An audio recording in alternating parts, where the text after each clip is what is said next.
Hello, everyone, and welcome to Ice Cold Pop Culture Commentary with Joleen. If you are joining live, let me know you're here. Hit that like button if you want to support the channel. Super chat is a great way to do it. You can send me a super chat. I'll highlight your comment. We'll have a good old time. Otherwise, you can join me here on YouTube, my YouTube membership. Otherwise, on Patreon, where I have a couple of tiers. You can support me. But liking this video is so helpful, and also just commenting. I love interacting with you guys so much. All right. So tonight, Joleen is an avatar.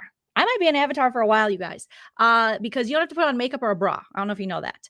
And I'm tired of putting on makeup. I'm tired of putting on a bra when half these people don't even probably brush their teeth before they go live. Okay. So this is Ice Cold Pop Culture Commentary, where we just have a good old time with everything going on in pop culture news. We make jokes. It's lighthearted. Nothing is serious. No drama.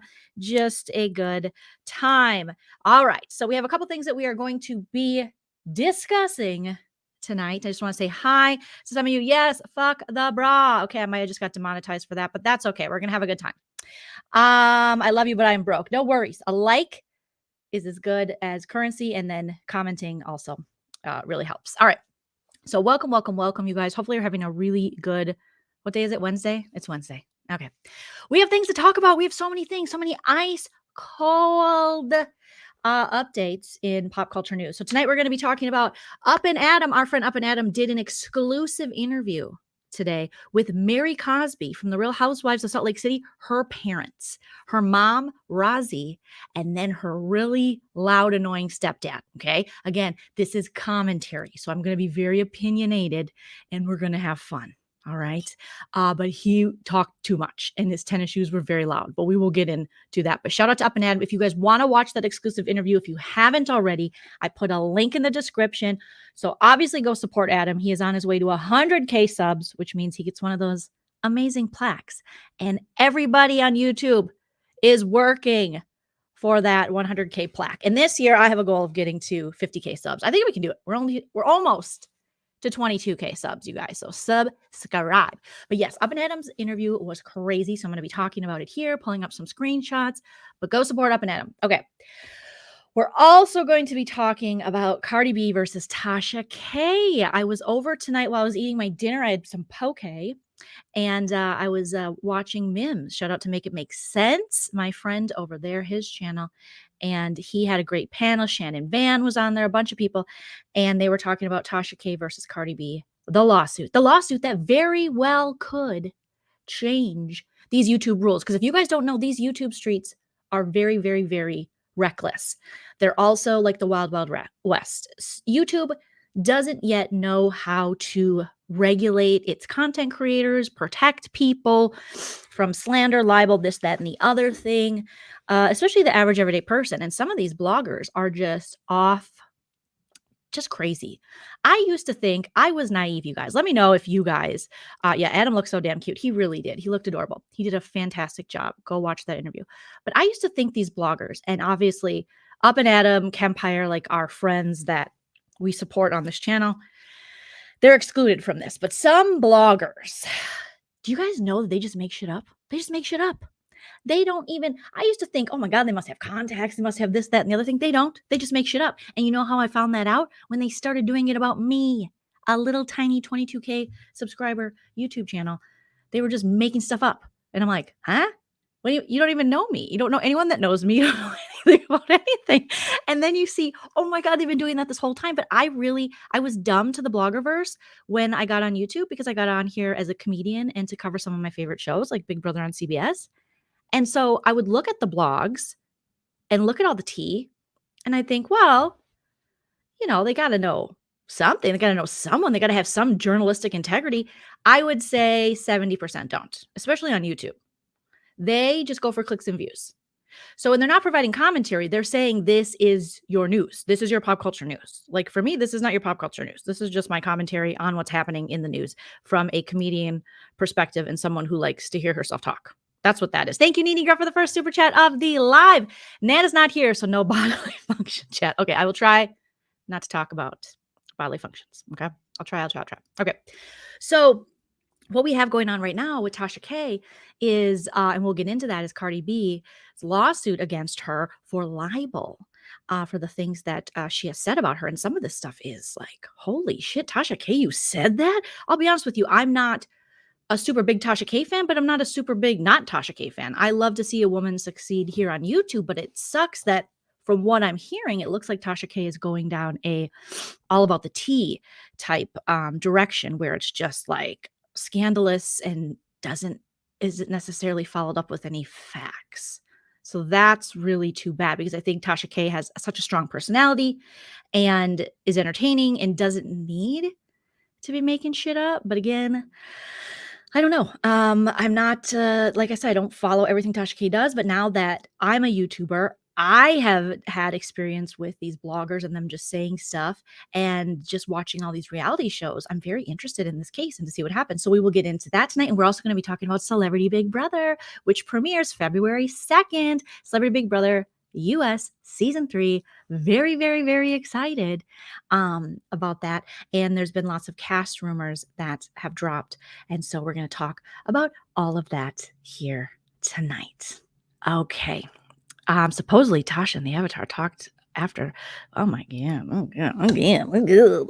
I mean, what I've learned being on YouTube over the past year is like, wow. I got an education in how some of these people, they'll just do anything for clicks and views. They don't care. There is no integrity. There's no journalism. I actually went to school for journalism, you guys. And I would never get on here and say, this is for fact, for sure. I'm a blogger. This is what I do. And yep, this is true about this person. And be like, they got herpes. If I ever used my journalism degree and tried to get on here like Barbara Walters, Gail King, and was like, yep, for sure the herps, the herps. Please tell me to turn off my router. Turn off your router, okay? Turn off your router, Joleen, because I don't want to be spreading herpes rumors for cash. Listen, I wouldn't even probably do a herpes commercial if they paid me enough, I guess I would. But at least I'm not accusing someone else of having the herpes.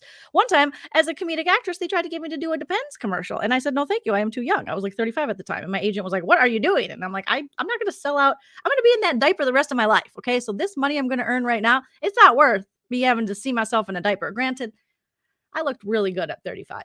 So maybe I should have done it, but I'm kind of glad that you can't pull up Joleen diaper pics. However, I did do a diaper YouTube skit with my friend Anthony one time. So I'm sure you could find diaper videos about me. But I digress. That's what we want, Lisa. We want you laughing out loud. We want you having a good time here on Ice Cold Pop Culture Commentary with Joleen. Okay, so let's jump right into the Up and Adam interview. So if you guys don't know, I'm going to pull up a picture here, a screenshot of our beautiful Up and Adam. Again, I linked a link for his video. I think it's already over 20K views. I had been waiting for this video all week, you guys. I was like, oh my God. I knew that Adam went to Salt Lake City. And I thought, well, who is he seeing in Salt Lake City? Who does Adam know in Salt Lake City? And it's got to be, a housewife, something like that. I thought it was Mary Cosby who was going to interview, but I feel like this is even better right now because then when we finally get that, Adam's going to land a Mary Cosby interview. That's just how it is. So when we get that Mary Cosby interview from Adam, he'll have so much more to ask about considering, having talked to her mom. So this is an exclusive interview. Okay. How about you guys? How about doxing? Yes. Oh my gosh. Yes. We will get to that, Jaguars hooligan. So stay tuned. Okay. So this is an exclusive interview. So Mary Cosby's mom, Roxy, something. Clearly Adam is the journalist, not me. And her husband, Mark. So Mark, we look at Mark, bright tennis shoes, dad jeans, got a little bit of a belly. Love it. Very dad and out. Possible mullet, maybe just pandemic hair. Then we have Mary Cosby's mom. Looks very much like Mary. Sounds very much like Mary. Adam went over to their house. They have never spoken to the media. So this is an exclusive interview that Adam was able to get, which is really, really huge. Okay. So Mary Cosby's mom is like 70, right? Her husband 50. Ooh, I mean, Mary went for, her step granddaddy, much older, and Mary Cosby's mom was like, "Nah, I'm gonna do you one better. I'm gonna go for 50-year-old, you know, Mark, who, really likes a bright tenny." Is that a Nike? What kind of tenny is that? Are those Yeezys? I have no idea what's going on here, you guys, with, his tennies. So Adam's over at Mary Cosby's mom's house, right?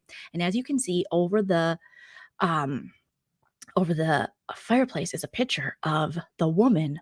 Why they're all here is because is the main Mama Cosby. Okay. And let me just, oh my God, I just paused on her.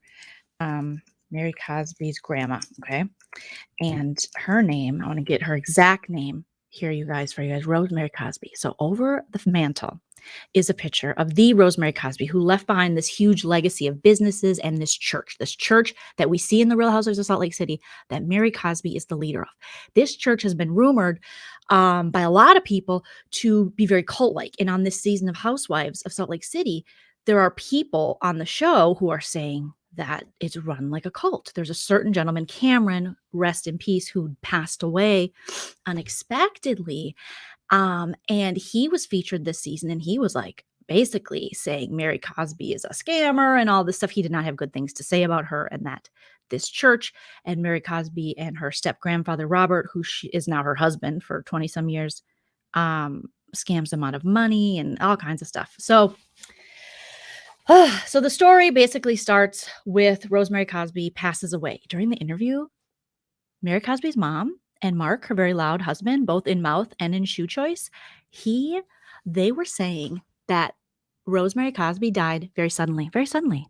How are we saying it? We're saying very suddenly. It was very sudden. It was a sudden death. Very sudden. Sudden. Yeah, but you know what that means. And it was all this like insinuation that they were putting out there. And then Adam's like, okay, so was it sudden? It was sudden. It was super sudden. It was suddenly Susan, what's her name was there from the Blue Lagoon. It was crazy. Not Cindy Crawford, the one who looks like Cindy Crawford. Brooke Shields was there. So they kept saying sudden. I'm thinking, are they trying to implicate Robert Cosby, who is Mary Cosby's husband, in some kind of like, I don't know, like in her death? Because I don't know how Mary Cosby or Rosemary Cosby passed away. Do you guys know how she passed away? Apparently it was sudden. Okay. And so they kept saying that.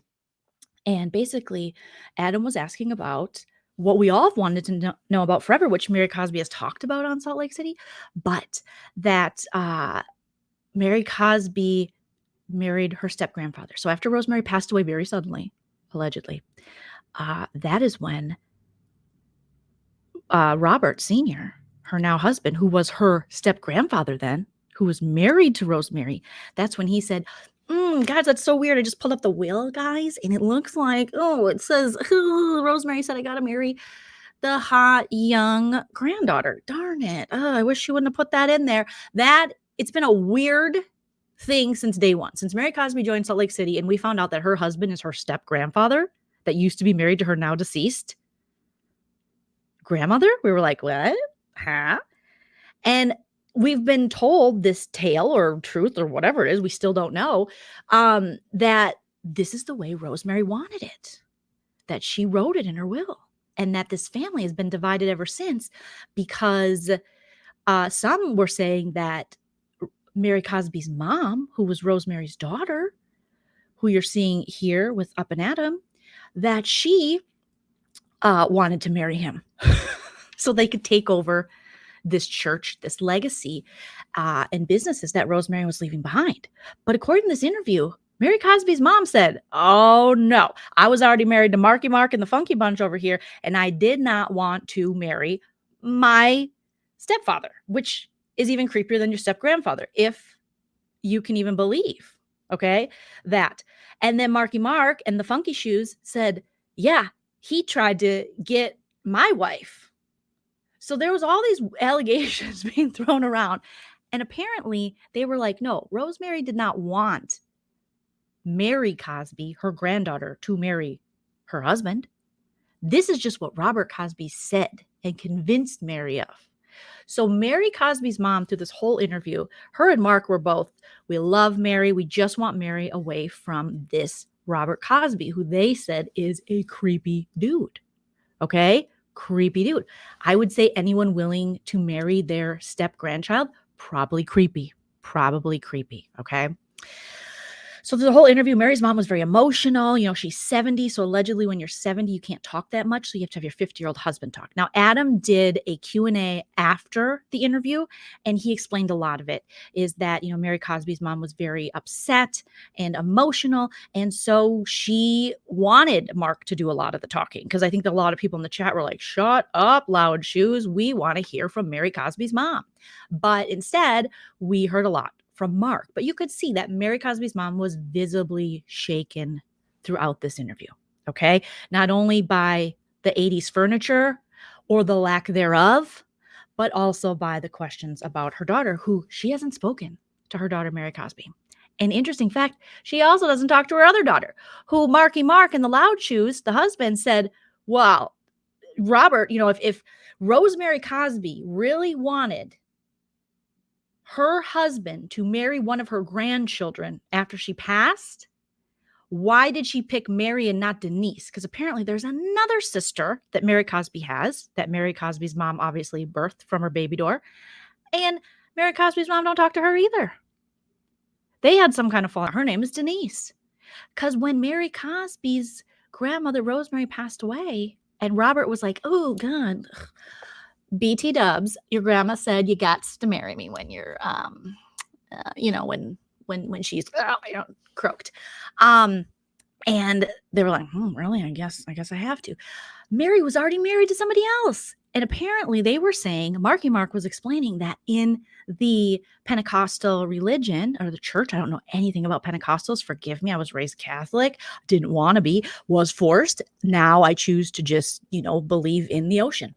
So they were saying that it is looked down upon to like marriages forever. And there's no way Rosemary, according to them, would ever advise her granddaughter to leave a current marriage to get with her husband once she's deceased. I mean, this couldn't be any crazier, but Adam did a great job during this interview. But basically, Marky Mark and Mary Cosby's mom were like, we love her. We just want her away from Robert Sr. They threw out some kind of, a little bit of, kibbles and bits like, hey, also very sudden, her death. We don't know. She died. It was very sudden. It happened all of the sudden. Let's see.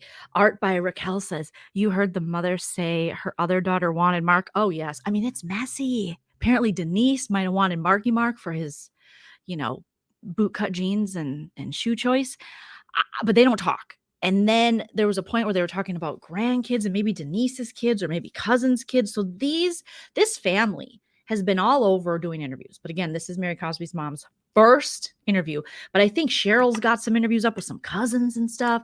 So, I mean, they're talking and everyone seems to have a different story. Now, my conspiracy mind goes to, is this a setup with Mary Cosby and her mom, a way to flush Robert Cosby out?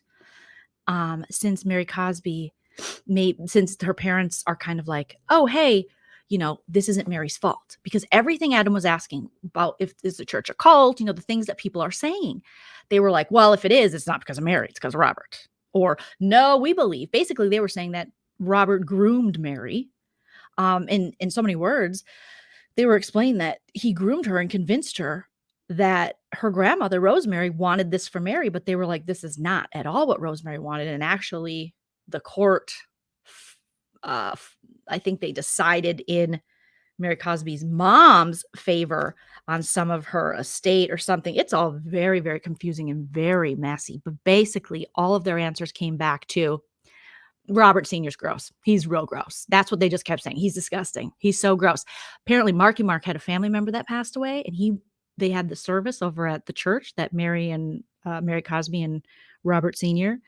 Run, which now I don't even know if it's a thing. I was seeing online that maybe it might be closed up or something.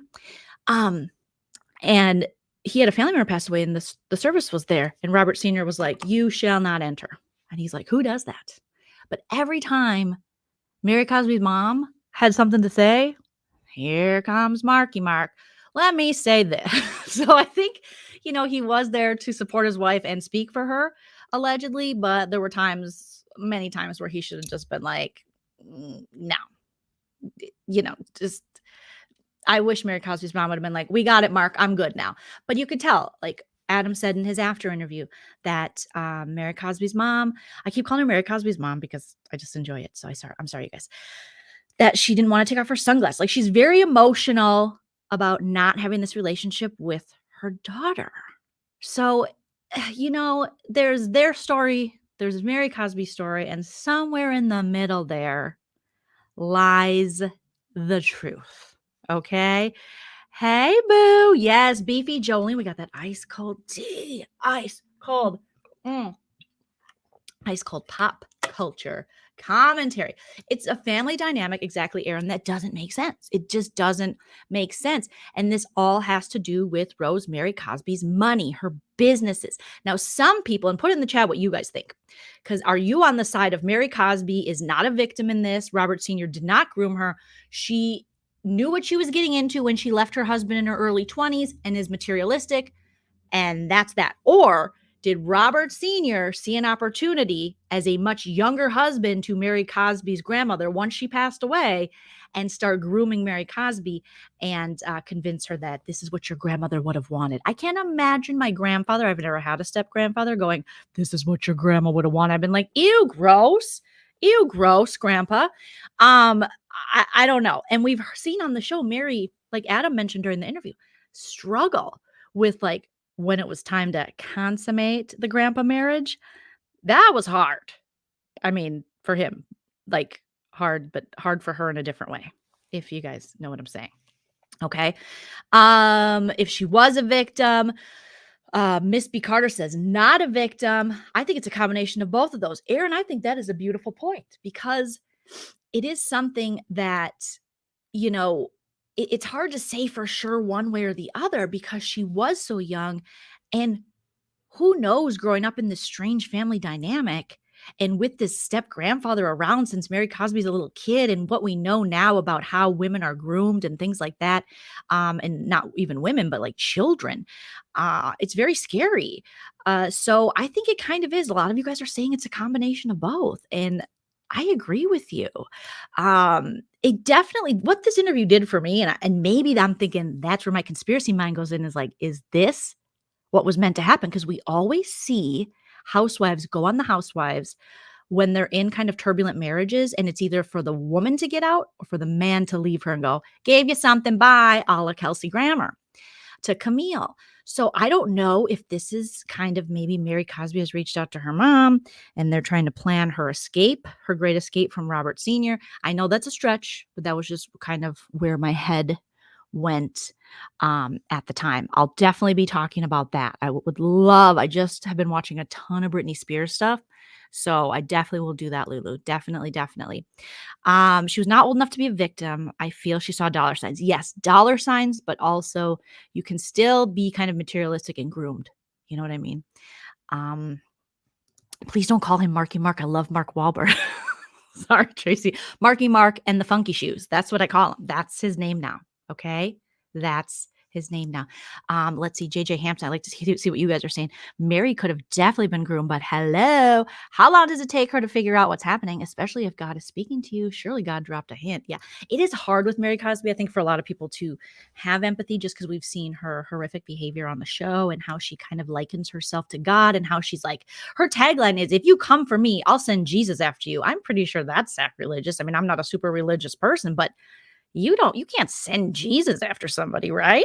That's not how it works. Because if that was the case, I would have sent Jesus after people a long time ago. I would have been like, hello, I got some names I got a list, but I don't think Jesus works that way. I heard he's a really nice guy and he loves sandals, and guys who wear sandals all the time, and I'm not talking flip flops. I'm talking real man sandals.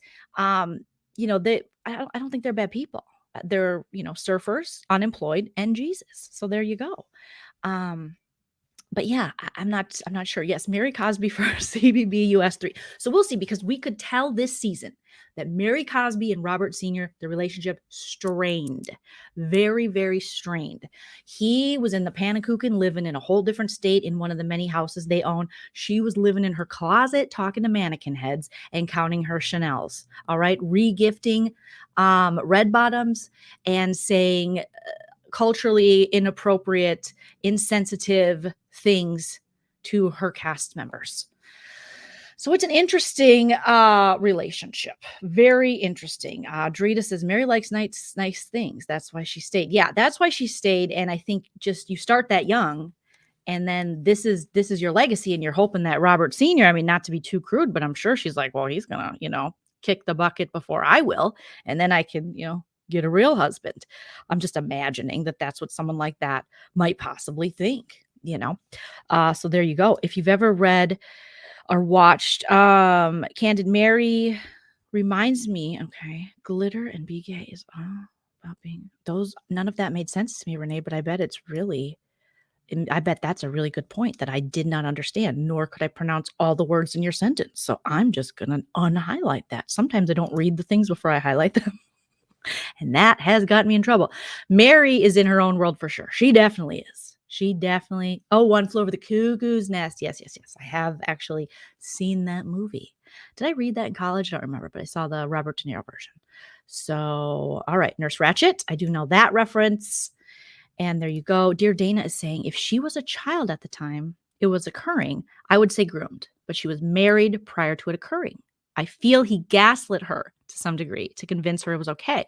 But still, money talks and grandpa walks, right into your bedroom and says, hey, Starsies, sorry to interrupt you and your husband, but your grandmother in her will was like, I have to marry you. So sorry, you're gonna have to get a divorce.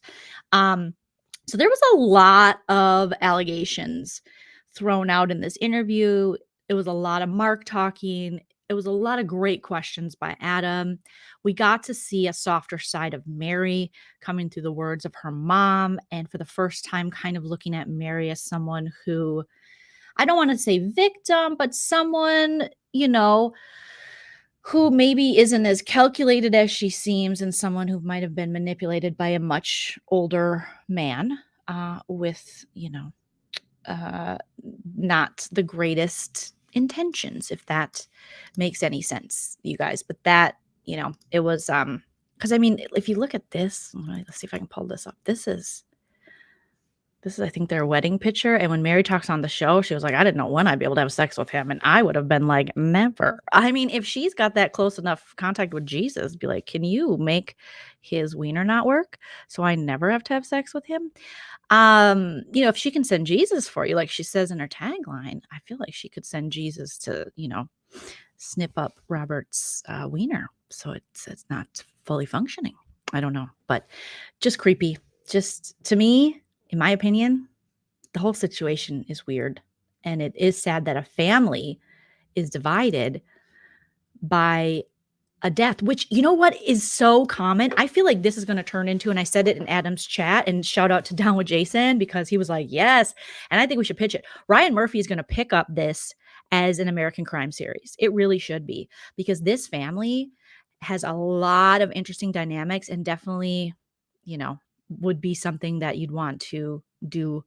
One of, Ryan Murphy did the Versace, he did the OJ Simpson, he did the Monica Lewinsky stuff.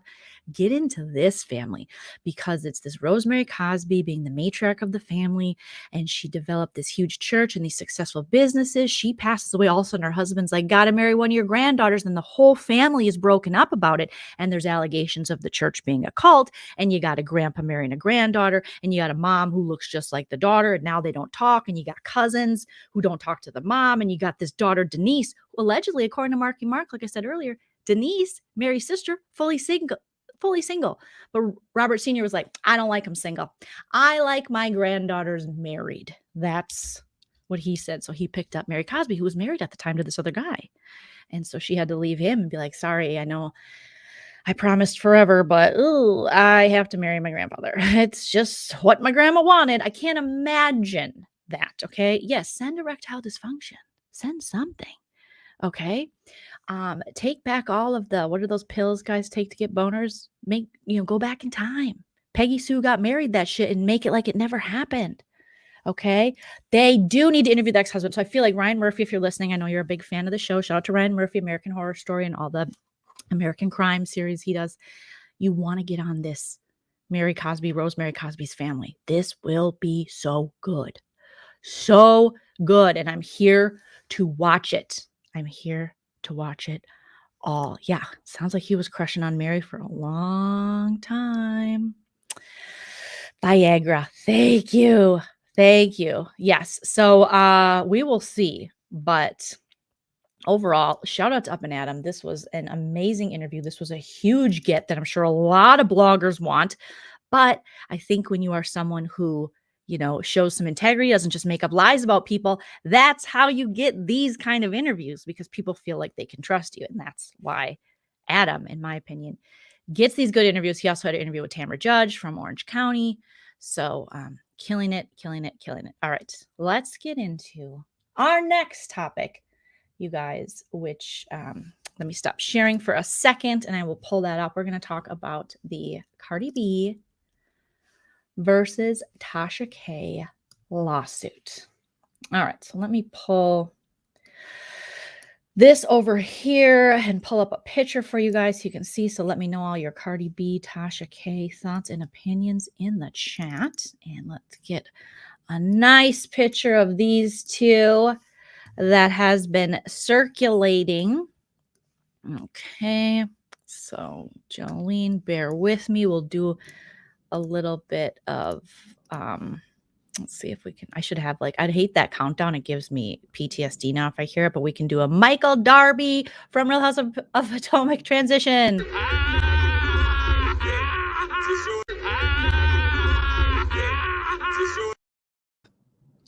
Is that a good transition, you guys? Creepy Michael Darby's laugh. All right. So the lawsuits to possibly end or start, depending on the outcome, all lawsuits is this Cardi B taking Tasha K to court. We'll see what happens with it. So Cardi B versus Tasha K. Could the lawsuit, this is according to The Citizen, could the lawsuit change the vlogging landscape? Rapper Cardi B has sued YouTube content creator Tasha K, who claimed that the rapper had herpes without any evidence to back up her claims. You couldn't at least get a herpes test. I mean, think if you got a positive herpes test and you brought that shit up, okay? But to who, what, how, why Tasha K? I thought she liked wine. What happened to just talking smack and wine? Who wants, I don't want any herpes with my wine. Well, I can't have wine anymore. I'm a recovering alcoholic. But when I did have wine, I didn't want to talk about herpes. Okay. So according to The Citizen, the citizen.co, rapper Cardi B is currently involved in a case against YouTube content creator, popularly known as Tasha K, and fans, pop culture, and celebrity news are watching the case with keen interest. Again, shout out to Mims. He did a video about this earlier. Legal minds are also following the developments of the case closely, as it could impact how YouTube content creators conduct themselves in the future, as well as what recourse the subjects of their videos may have against them in the event that the claims that they make are both untrue and malicious in nature. Whew, okay. Entertainment website Page 6 reports that Cardi B originally filed the lawsuit against Tasha K back in 2019. So this is something that's been going on for a while. Since then, numerous other YouTube channels have published videos recapping the latest updates. That's me, pertaining to the matter. This month, the case finally went to trial.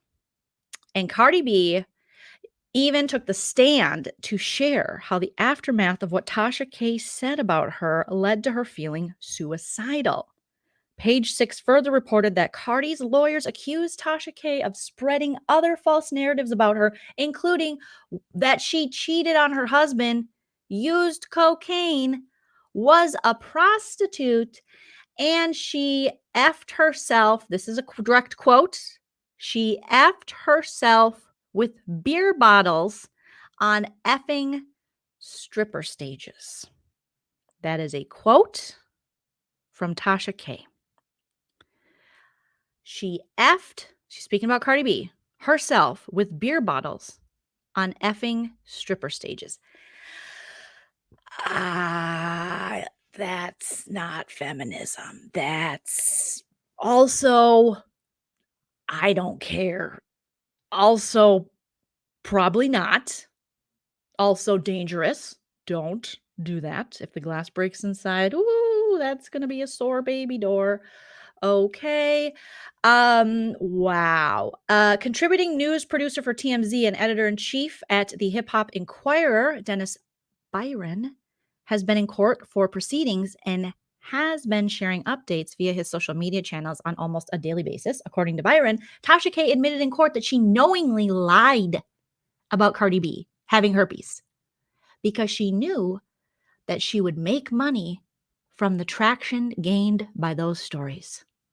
So she admitted, Tasha K, on the stand in court, that she knowingly lied about Cardi B having herpes because she knew that she would make money from the traction gained by those stories. Do you not have a soul? What is wrong with you? Tasha K, why would you do that? Lying about someone having herpes just to get clicks and views? Is that what it's become? There's already so much real stuff that Cardi B shares that you could talk about.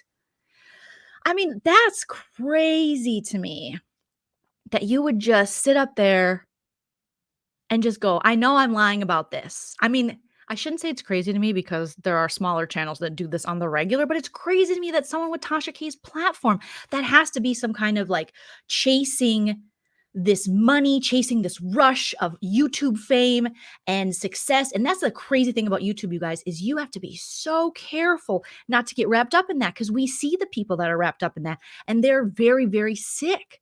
They're constantly chasing that high, those numbers, that money. And you really have to put out content that you believe in and that doesn't compromise your morals. You know? So when I got on YouTube, I was like, I'm not going to be a perfect YouTuber, but I'm going to use comedy, which is what I know. And that's how I'm going to get across my message or whatever. But definitely not going to make up lies on people and say, nope, this is true. This is fact. But the fact that she admitted in court that she knowingly lied about Cardi B, I thought maybe it was, Tasha K thought she got information from a certain person and it ended up to be false. But no, she said she did it. She knew it was wrong. She knew it was a lie, but she did it because she knows it would make money. Wow. It's almost like she is a politician. Isn't that what they do? Right? I see some of you guys in the chat. BK says she knows. Don't blame Cardi. Tasha had a lot of court cases due to her trash. I feel for Cardi B in this situation. Renee said, I think Tasha did already talk about all the stuff Cardi already had brought up, and she loved the numbers. Yep. And she got from it. So she kept going further and further and lying to get more and more clicks. That's the scary thing about YouTube. You always have to watch the people you're watching. That's why you always have to look at it with a critical eye, because some people will do and say anything to get money. And that is so, so, so dangerous. And those are not the kind of creators that I want to follow. Okay. Dinah said, why can't you talk about Cardi paying for Dina? Sorry, I don't know why I called you Dinah. Dina. I don't know what's wrong with me. I got my avatar on and I just can't pronounce names. Dina, not Dinah. Why can't she talk about Cardi paying for funeral expenses for the people who perished in the fires in Brooklyn? See how praise works for TK instead. She could do a little bit of that. Obviously, it's a little too late. The thing is, people aren't really clicking on that on YouTube. People are clicking on the cuckoo bananas crazy stuff. And that's why you see this drama, this beef sector is really something that even when people are like, I hate it, I can't take it, it's so evil, but let's see if anybody posted something new. Okay. Odell Chick says Tasha's going to pay big, but I mean, yeah, she admitted this shit. Okay. So let's keep going. So Dennis Byron also said attorney Sarah Matz, who represents the rap superstar, called blogger and defendant Tasha K as the first witness.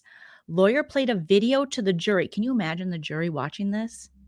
I mean, I don't know who the jurors were, and they're supposed to be your peers, but not everybody watches YouTube. I'm too ashamed to tell people some of the drama stuff that me and Busy used to parody. When I try to explain that to my friends, they're like, "You watch what?"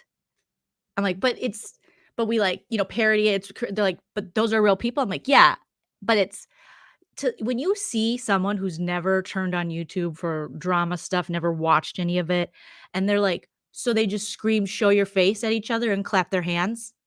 Yeah. Huh. And they just like scream at each other and say, unmask? Yeah. Yeah. So people just listen to people with robot voices and expose each other? Uh huh. Huh. And then they fight and sue each other? Yeah.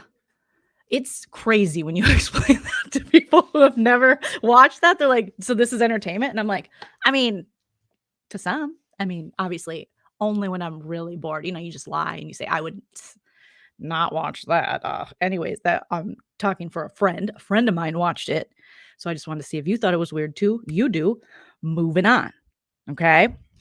Uh, so so attorney Sarah Matz, who represents the rap superstar, like I said, called blogger and defendant Tasha K as the first witness. Lawyer played a video to the jury that showed the blogger calling Cardi B a prostitute, but then admitted on direct she had no proof to those statements. So again, admitting like, I called her that, but I didn't have any proof. I just said it. Bombshell testimony. Tasha K also admitted under direct examination, according to Dennis Byron, that she knew what she reported about Cardi B using drugs, prostitution, and having herpes was probably untrue, but she posted the video anyway to make money. The pair reportedly tried to resolve this amicably, privately, and Tasha demanded an exclusive one-on-one interview from Cardi in exchange for a retraction about her claims. I am just disliking this behavior by Tasha K more and more the more I read, because something similar has happened to me where someone's like, "I'm not going to stop bothering you till you talk to me, give me what? What? Why do people think that they can blackmail other humans when you're doing something wrong? You were trying to resolve this amicably, behind the scenes, privately, as adults do, and then you go, but only if you give me an exclusive interview." And at that time, Tasha K, you had enough power and influence on YouTube. You didn't need to do that. That just means that the power and the money and all that, in my opinion, got to you. I mean, extortion. Exactly. That's what it sounds like. That to me is insane. I used to, I'd hear stories about Tasha K and tune in every now and then. And I thought, wow, she's doing great. She's going to, do these great things. I didn't think she'd be lying about people putting beer bottles in their baby door and having the herpes. No. Come on. This is ridiculous. Will YouTube take her channel down? Listen, YouTube doesn't take people's channels down. They took one channel I've ever known of, and that was Nosy Ho. And I think that's just because somehow the police were involved in what she was talking about. I don't know, allegedly. Who knows why that really happened? But other than that, I mean, if you look, Jake Paul, doesn't he still have a channel? Doesn't all these problematic Shane Dawson, they didn't take his channel after all those things came out. Who else? The makeup guy who allegedly was sending pics and Snapchats to teenage boys. James Charles, he still has a channel.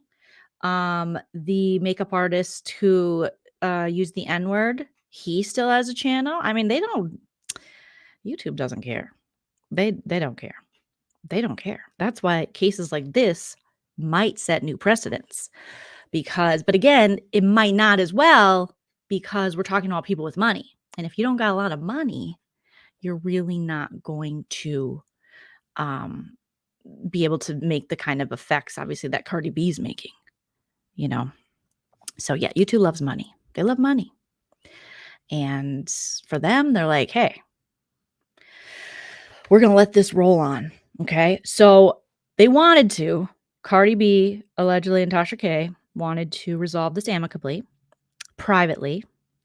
And Tasha demanded an exclusive one-on-one interview with Cardi in exchange for a retraction about her claims, which is extortion and so wrong and crazy and cruel. Cardi declined the interview request, and Tasha forged on her with false claims against her, despite not having done due diligence to verify the claims she was making. This is ridiculous to me that this can be done on YouTube on such a huge level and platform that Tasha K had, that she could just completely disparage and slander this woman, even if she is, because if you think about it this way, guys, I mean, some people I'm sure are thinking, who cares? They're celebrities, they're open game. But we used to think that way about Britney Spears. We used to think that way about the paparazzi. And now we're seeing just how dangerous that crazy paparazzi was to these stars and just how it affected their lives. Like, all jokes aside, that shit, when I watched the Britney Spears documentaries and what was normal to us in 2003, 2004, 2005, 2006, 2007, and the way the paparazzi stalked and hounded, the way they stalked and hounded Princess Diana, the way they went after these celebrities like Britney Spears and pushed them to points of no return because of the huge amount of cash that they made off stalking them, the lives they put in danger with driving, and looking at that now, since, I think social media, it helped in a way, but I mean, it's hurt us in a lot of ways as well. But allowing stars to have their own Instagram and share their own story and their own private pictures and OnlyFans and things like that changed the game for paparazzi, who were getting paid hundreds of thousands of dollars to get shots of certain celebrities and to get information on certain celebrities. So once celebrities were able to take control back, and of their own, narratives online and share their own pictures, that kind of stopped the paparazzi from being as crazy, but they're still not, not great. I mean, jumping out at people and their kids, and it is just ridiculous. Okay, so the rapper testified that she was trying to build her career as an actress at the time these claims from Tasha K were being made, and said that she lost out on acting roles as a result because some roles required kissing scenes, and other actors declined to work with Cardi out of concern for their own health, because herpes is forever. There's herpes simplex, I think there's one. And two, for as far as the variants or whatever you'd call them go, feel free to correct me if someone is a medical professional in the chat, but one could be like cold sores, things like that. The other can be genital. I don't know if one can be two or two can be one, but they don't go away. So yeah, that could definitely be a liability. Cardi B is saying, I felt defeated and depressed, and I didn't want to sleep with my husband, Cardi told the jury. She went on to state that she suffered fatigue, weight loss, migraines, and anxiety after Tasha's claims gained traction, that she ultimately had to seek help from a therapist, because that's what people don't understand, is that this stuff is mental terrorism. It takes a toll on your mental. If you've ever had anyone online just constantly coming at you, making up false narratives, just saying horrific things about you, I don't think you realize the toll that it takes on people. And someone as big as Cardi B, yeah, of course, lots of people are going to talk about her. But when you have an account, which it sounds like from these testimonies that Tasha K was doing a very targeted type harassment, for lack of a better word, on Cardi B, in covering her constantly and knowingly, as she admitted, knowing that this stuff was made up and wasn't true. And that's really messed up, because I mean, it's hard enough for us little people to deal with that kind of stuff. But to have it at the level she has it, because she's not just getting it from Tasha K, she's getting it from a lot of people, but it seems like Tasha K in particular, according to these testimonies and according to this lawsuit, it was just boom, boom, constant. And it seems like, if Tasha K can't get this exclusive, then I'm just going to come at you harder. Oh, people like that I'm hating on you, then I'm just going to hate even harder. And Tasha K was coming at it from a huge platform and from a journalist type background, being a blogger, because she's considered a blogger, right? You guys feel free to correct me if I'm wrong. But as Dear Dana's saying, yes, it causes anxiety, depression. I mean, there is nothing like feeling like you are being watched, that you are being, that your words are being twisted, that people are in a little group just making up lies about you, when Tasha K probably didn't even know, or I'm sorry, Cardi B probably didn't even know who Tasha K was. you know? Yes, and that's another thing. That's what they do. Mental terrorists, they tag you in the posts. So you can block, just block it, forget about it. They still tag you. So if Cardi B, which a lot of these celebrities have, if you have any kind of Google alert for yourself or whatever, it's still going to come up when people search you. So you can block all you want. But if you have these kind of like mental terrorist monsters online saying these horrific things about you, it's still going to pop up. Every time people search you, they're going to tag you, and they know they can do that. They know that'll get to you, and there's no rules on YouTube to protect you from that. Okay.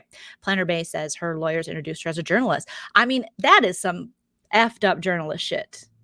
That's some National Enquirer effed up shit right there. If you consider yourself a journalist and you knowingly spread false information about someone just for clicks and views, that's messed up. It's not like she's just doing commentary and doing commentary once in a while. It's like she's coming at it as a journalist saying, this is what's to be true about this person. BK Messiah says, yes, Cardi B was a very open anti-Trumper, so she gained a lot of hate from the right. So making up lies about Cardi would be easy. That's true. Cardi B teamed up with Bernie Sanders. They did a lot of lives, it doesn't matter your politics. Either way, it was, I think, nice to see Cardi B take an interest and also just educate people on voting in general, even if you weren't going to vote for, Bernie Sanders or whoever, she was meeting with at the time, just to kind of help people and younger people and open that up to how important voting is. And I think Cardi B, when she would have these, I would watch when her and Bernie Sanders would meet, and it seemed like she really wanted to be educated about this stuff. And she was mad that we don't get a better civics education when we're growing up and in school. That this isn't for something that's such a big deal in the United States, giving us the right to vote and pick our leaders. I think I had one civics class my entire career as a student outside of college, So I think that's something that really should be explained to people better. Oh my gosh. Wow, someone who's obsessed with someone and keeps making videos about them and make up lies. Where have I heard this before? I don't know. It's just so weird. It's really weird, you guys. It's really, really, really weird, Okay. So Cardi B was saying how, she felt defeated and depressed and she didn't want to sleep with her husband. And she went on to say she suffered fatigue, weight loss, migraines, and anxiety after Tasha's claims gained traction, and that she ultimately had to seek help from a therapist. Yeah, because if you put out there, this woman is this woman is, she's got herpes, she's a drug dealer, she's a prostitute who puts Miller Lite bottles up her cooter. I mean, that shit, it's like propaganda. That's what these channels do. And that's what it seems. They say it enough times. So if Tasha K says this enough times, it becomes the truth. So people go, oh, Cardi B? Then it becomes synonymous with her name. Oh, yeah. She's got herpes. You're like, excuse me? Yeah, it's like a known thing. By who? Well, everybody. And it just becomes this thing that all of a sudden becomes truth and fact, is which we saw in our own politics for years and still see. So it's crazy. Let's see.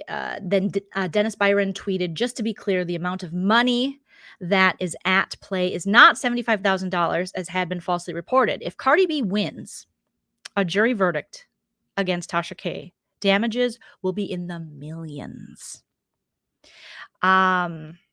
So compensation and punitive damages plus legal fees will be over $10 million.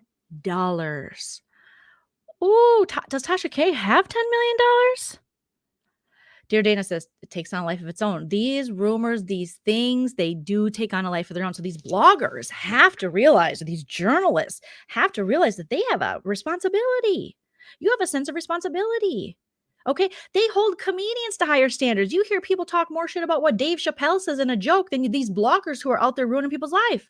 You might not like Dave Chappelle as a comedian. You might not like what he has to say, but we're comedians.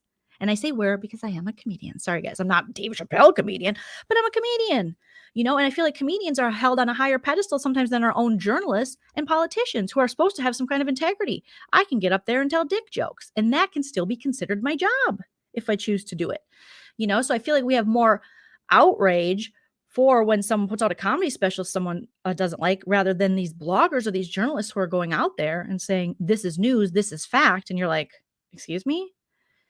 What? And then you find out later, similar to this Tasha K situation, no, I knew it wasn't true. I just said it because I knew people would watch it and I knew that they would pay. Oh, goodness, goodness, goodness. Okay, so Tasha could be liable for damages if the judge finds in favor of Cardi B and her legal team if they present their case well enough. Vloggers in the pop culture space. So, how could Cardi's case affect YouTube creators going forward? The Citizen is saying vloggers in the pop culture space and other creators have long hidden behind their right to freedom of speech and expression without a clear understanding of the scope of that right. This is an understanding that members of a traditional media keep in mind with everything they produce, publish, and broadcast. Okay.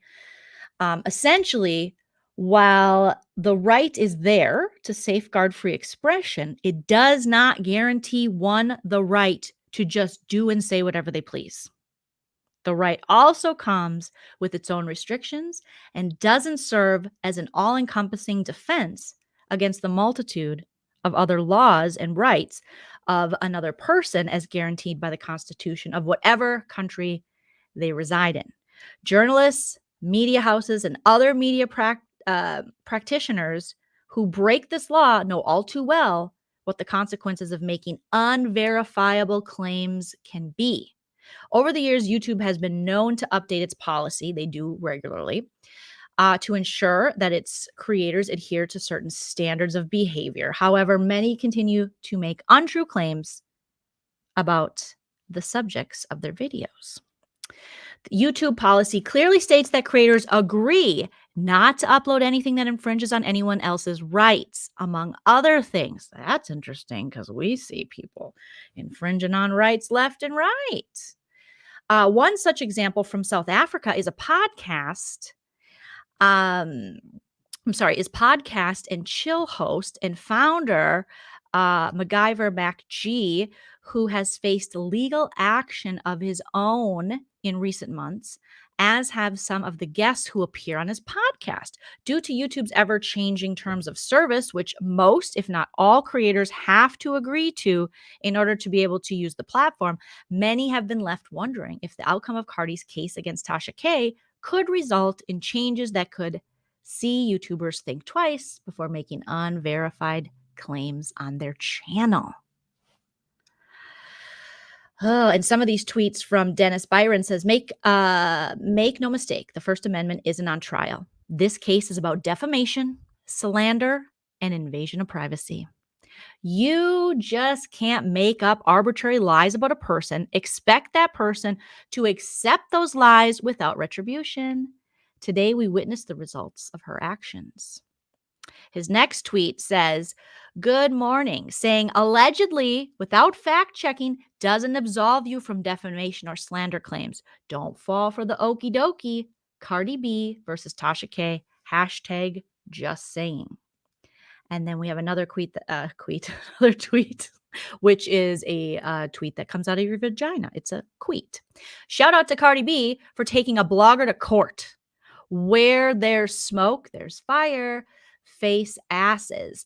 One blogger can spearhead a whole smear campaign. Good for Cardi. I mean, it's true. You can. I mean, these bloggers get up here and they're saying this stuff and they can spearhead an entire smear campaign that can ruin people's lives because some of these bloggers have just as many followers as some of these celebrities they're talking about, and yet they have no, responsibility for anything. So interesting. That's why I've never considered myself a blogger. Okay. Like, anyone that's like, Jolene's a blogger, I'm like, I have never been a blogger, allegedly. Okay. This is for entertainment purposes only. This is allegedly for entertainment purposes only. I will tell you that I do think in this realm, I was one of the first people to have the allegedly banner. Now, I'm not saying it wasn't parallel thinking or I didn't somehow see it from someone else along the way. I can't remember who, but I thought it'd be funny when me and Busy were doing our parodies to have this running. And so we did. But by no means did I think it was a safe haven because I'm a blogger. I just thought that it added to the parody and the comedy very nicely to say allegedly, because that was kind of what everyone was saying. Allegedly, allegedly, allegedly, allegedly. So That's where the allegedly banner came from, is where on Sip and Key when we were parodying some mess on YouTube. I thought it was very funny for us to run this. I mean, I've had multiple banners. As you guys can see, I have this one, give me your money, because, everybody likes the Cash App, and it says no money goes to the panel. It's all for a new minivan. That was, the beefy Joleen days. I thought that one was hilarious. I used to have this one, as you can see at the bottom of the screen. I'm shaking because remember, All About the Avatar was shaking. She was so mad. I've been doing this for 8 years. That was a big thing in the blogger community for a minute. That was like, I've been doing this for 8 years. You're like, oh, okay. Hey, beef tips, so banners can be really fun. I never take them too seriously, but I think some of these people do. I think some of these people think, well, this is a safe haven for me. No, it's not, blogger journalist. If you consider yourself a blogger or a journalist and you are out here saying this stuff, you might want to rethink it, because this is looking bad for Tasha K, and therefore not good for the rest of the blogger community, who, I'm not saying all, but I still think about 70% of the bloggers on YouTube that I've seen just make shit up. And that might not fly forever, So Cardi B did take the stand, like we said, and she cried on the stand in her STD defamation case. And again, she's going for libel. She, like I read in that article, she felt suicidal. She detailed that. According to the source, Cardi B went on to detail how she never felt suicidal prior to the blogger's allegations, being Tasha K. According to TMZ, Cardi admitted to feeling not worthy of having a family and performing her wifely duties. I felt defeated and depressed. Like, what are your wifely duties? Mine are get my feet rubbed. 1, get some dinner made for me. 2, get my back rubbed. 3, let me talk to him about YouTube stuff. 4, those are my wifely duties. So I don't know what she's talking about. There's wifely duties. Are there things you have to do as a wife? What are they? Is it sex? Because that's not a duty. Okay. All right. I think she's talking about intercourses. So she felt defeated and depressed and didn't want to sleep with didn't want to sleep with their husband. All right. Okay. Yeah, well, you don't gotta. That's why you get married. You don't gotta do that after you're married, okay? You don't have to. Unless you want to, but that's not a duty. Duty. Who the hell? What? I wouldn't get married if I thought there were duties that went with it. That's boring. I don't like the way that's worded. Makes me feel like I got duties. That's a doo-doo. I know I told Nini I wasn't going to talk about bodily fluids. Well, that sounds like a duty. Okay. People don't understand the difference between parody and roasting. Oh my God. People don't understand anything. People don't understand satire. They don't understand anything. Their feelings are hurt. So they just are like, you said this for fact. It's like, nope. No. Go do your duties, Chell. Yep. Rubbing the feetsies. He has to watch Real Housewives of Miami with me. He's got husband duties, I guess. Mine are, don't talk to him while he's playing. I can talk to him, but I try to just give him some time while he's watching the Vikings play and playing, I call it Rocket Dog, but it's called Rocket League with his boyfriends, What else? What my wifely duty? I try to not leave my underwear all over the place, just pick them up, I guess. I don't even think he would care if I left my underwear all over the place. You probably would like it. Who knows? Speaking of, I didn't crack my pop that I'm sipping on for my ice cold pop culture. There we go. But yeah, I don't know about these duties. That's I guess I try to stay kind of calm sometimes. Try to be nice, be a nice wife, not always be spastic, but he married a comedian. What does he expect? All right. I'm like, look at me. All right. So she couldn't perform her wifely duties. She felt defeated and depressed, which I totally get. I mean, that's some bullshit that Tasha K would knowingly just make stuff up. In an earlier dismissed case in Cardi's favor, Tasha K alleged she was threatened and experienced emotional distress by the wet-ass pussy rapper after making inflammatory remarks and sexual claims implying Cardi B was a prostitute and had herpes and HIV. And HIV, like herpes wasn't enough. You had to throw in HIV, Tasha K. That is, who is doing a channel? How does she have all these subscribers if she's just lying on people when they're sexually transmitted diseases? I mean, gee, I'm not above a herpes joke, but come on. I'm not going to be like, hey, listen, this guy I know, I don't know, Robert Sr., guys, total herpes. I'm not going to do that and just keep saying it every day. Meanwhile, earlier this week, Tasha K reportedly admitted, which we know about. So court is expected to be adjourned until Tuesday. So this was an article from the 16th. So it's the 19th today. Oh my God. Let's see if we got any other. From the 18th, this is from The Source. Cardi B is preparing for a second week in the courtroom action against YouTube blogger Tasha K, speaking on the witness stand last week.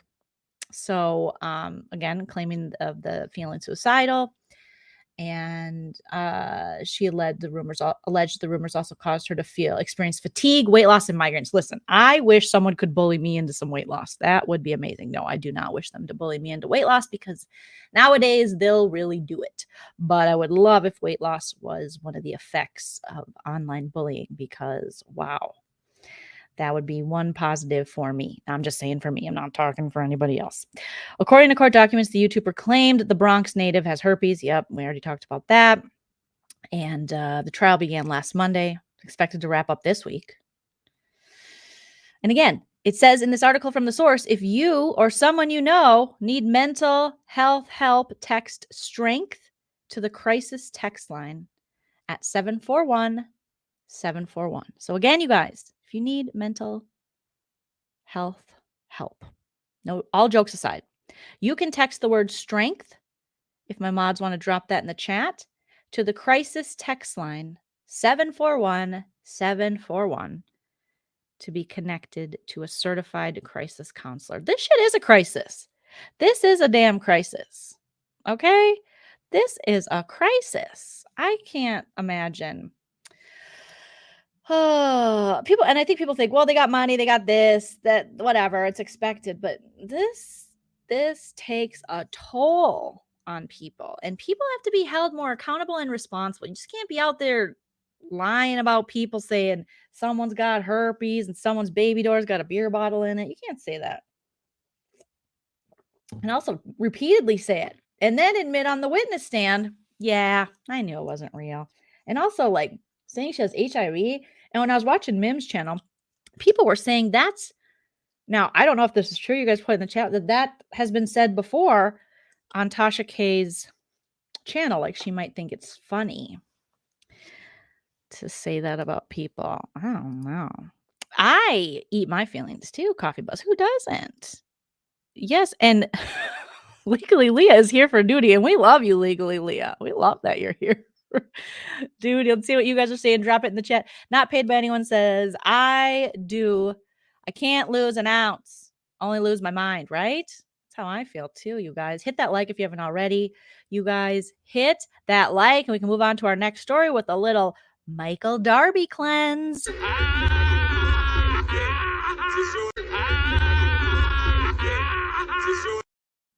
Doesn't he just cleanse everything? Now, if that isn't what I was going to say, but if that isn't birth control, I don't know what is, but he's got so many damn kids. I guess he's not birth control, but Michael Darby. Ooh, Michael Darby. Ooh, Michael Darby. Likes for Nana. Yeah, get those likes up for Nana. All right.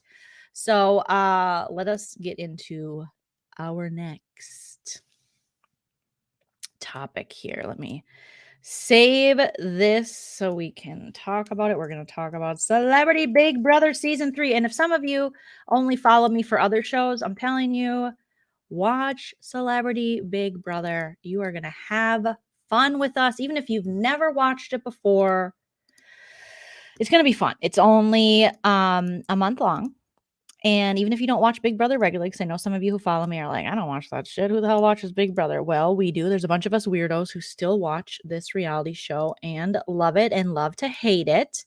So it starts February 2nd. It's going to run the month of February. We're going to get celebrities moving into the Big Brother house. They're going to live together, start being real, or find out what happens when people stop being polite and start being real. No, that's the real world. They're going to live together.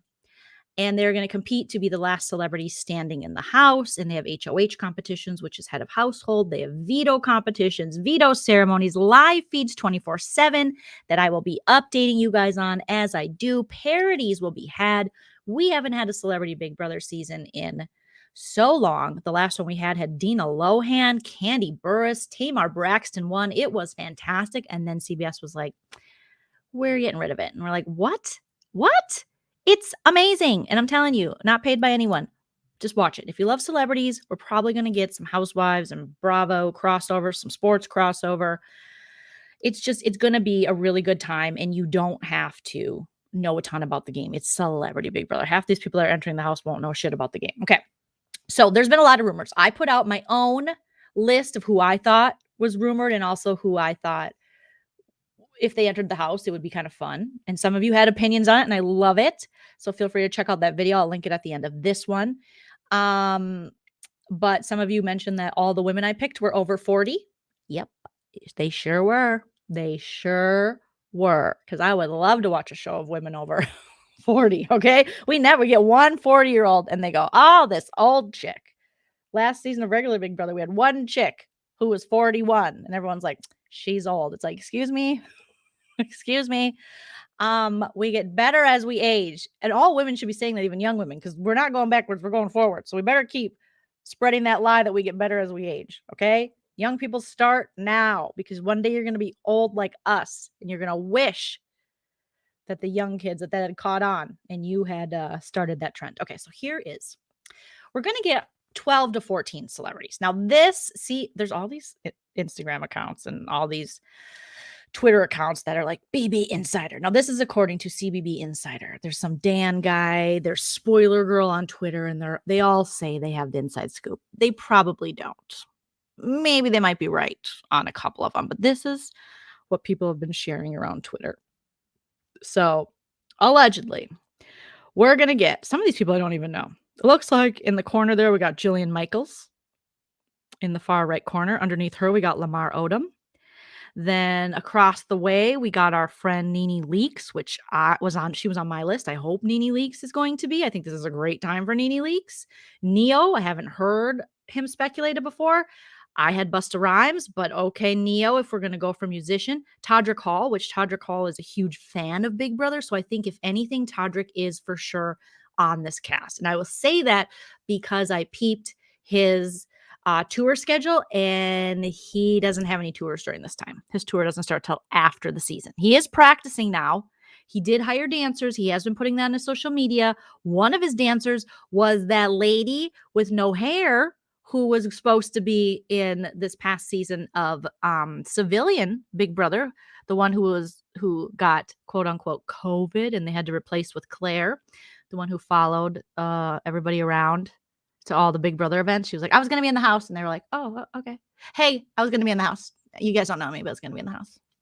Hi. Remember, I was going to be in the house, but COVID. And she just shows up everywhere. And she's like, hi, I'm Christy. I was going to be in the house. And everyone's like, who are you? Christy. I was going to be in the house. And then she would post. And then people saw her like dirty liking. I don't know why I call it dirty liking, but dirty liking anti-Claire stuff on Twitter, which in Christy's defense, which I don't really care, she's probably a little bitter that her chances got taken. And, Claire was a fan favorite. So, and for Christy, I feel like you didn't need Big Brother. Claire was a super fan. And Christy, I don't even think she heard of the show before, but she was going to bring some awareness and stuff to, I forget the thing that she talks about with being a bald woman. So it was going to be like our first like bald woman, I guess, on Big Brother, which was, cool. But she just became kind of like real thirsty where she'd be like, hey, it's me, Christy. Remember me? Yeah. Here. So I'm technically part of the cast. And they'd be like, this is the after party. Yeah, but I was like cast. Yeah, but you weren't on the show. Yeah, but I was on the show. It was COVID, quote unquote, COVID. Yeah, Christy was cast, so she could bring awareness. Yeah, Dirty Liking, start that.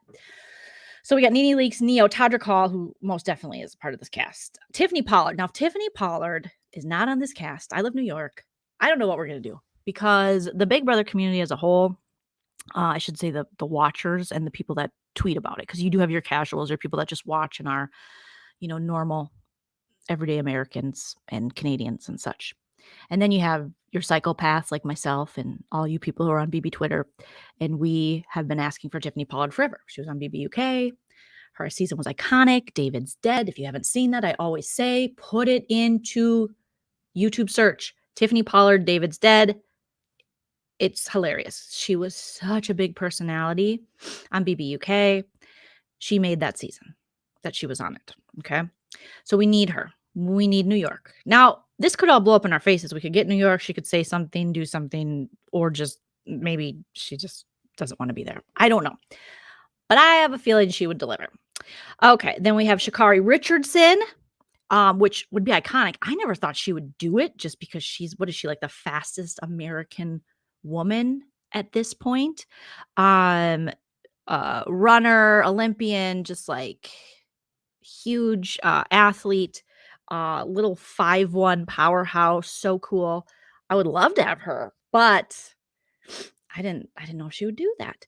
Now, Shangela, I don't watch RuPaul's Drag Race, but I mean I've seen clips and things, and I know I should get my YouTube card taken away from me or something for not watching RuPaul's, but I have so many shows I have to watch. So I just hear about this from friends, like Girl Let's Agree to Disagree, Jess Milagros, she covers it. Sarah, Nerdtainment, loves it, but I just don't watch. I've only seen a couple episodes here and there. Apparently, Shangela is a big deal in the RuPaul's world, and I went to YouTube just to kind of check out the personality of Shangela. Loved it, loved her. Thought, wow, wow. Again, I don't know, but how you guys feel about Shangela, but she seemed pretty amazing. Tyler Cameron, I have no idea who that is. I gotta look this shit up. Does that mean I'm old? That might mean I'm old. Okay. So let's see who's Tyler. I'm gonna have to look some of these people up, you guys. So Tyler Cameron, what is he? He's a television personality, model, and general contractor. Was he like a bachelor or something? What did he do? He's 28. He was born in 1993. He's from Jupiter, Florida. He has 2.1 million followers on Instagram. Damn. Oh, yeah, he's like a bachelor person. Okay, that's why I don't know him. I only watched a couple seasons of that, and I was like, this show sucks. No offense, but I mean, I can see this past season with Michelle and all that, but I watched Matt James' season, and I was like, oh my gosh, bring a book. And then, so was he on Hannah Brown's season or something? Again, I talk like I know. I might try with The Bachelor again. It's just really hard for me to stomach it. And I know that's crazy to say since I love Big Brother. Okay, so he's a bachelor dude. So he'll be like, I'd have no strategy. Here are my abs. But again, I always say, especially for civilian Big Brother, but I'll say this for celebrity too, get rid of the abs right away. Anyone going into the Big Brother house, whether it's civilian or celebrity, whoever has the most abs, that's the first person you evict. Now, if you look at the history through the years of civilian Big Brother, abs win. I don't know what it is, but they do. Okay? Male, female, abs. Get rid of them.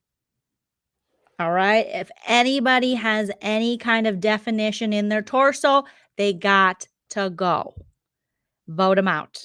First week. Don't care. Okay, so we found out who Curtis Stone. Who is that? Okay, I gotta look this person up too. Jeez Louise, you guys couldn't just give me Kenya Moore? Curtis Stone. Oh, geez, that's not okay. How do you spell this shit? Okay, how do you spell Stone? Joleen, come on. He's a chef. He's Australian chef. Curtis Travis Stone.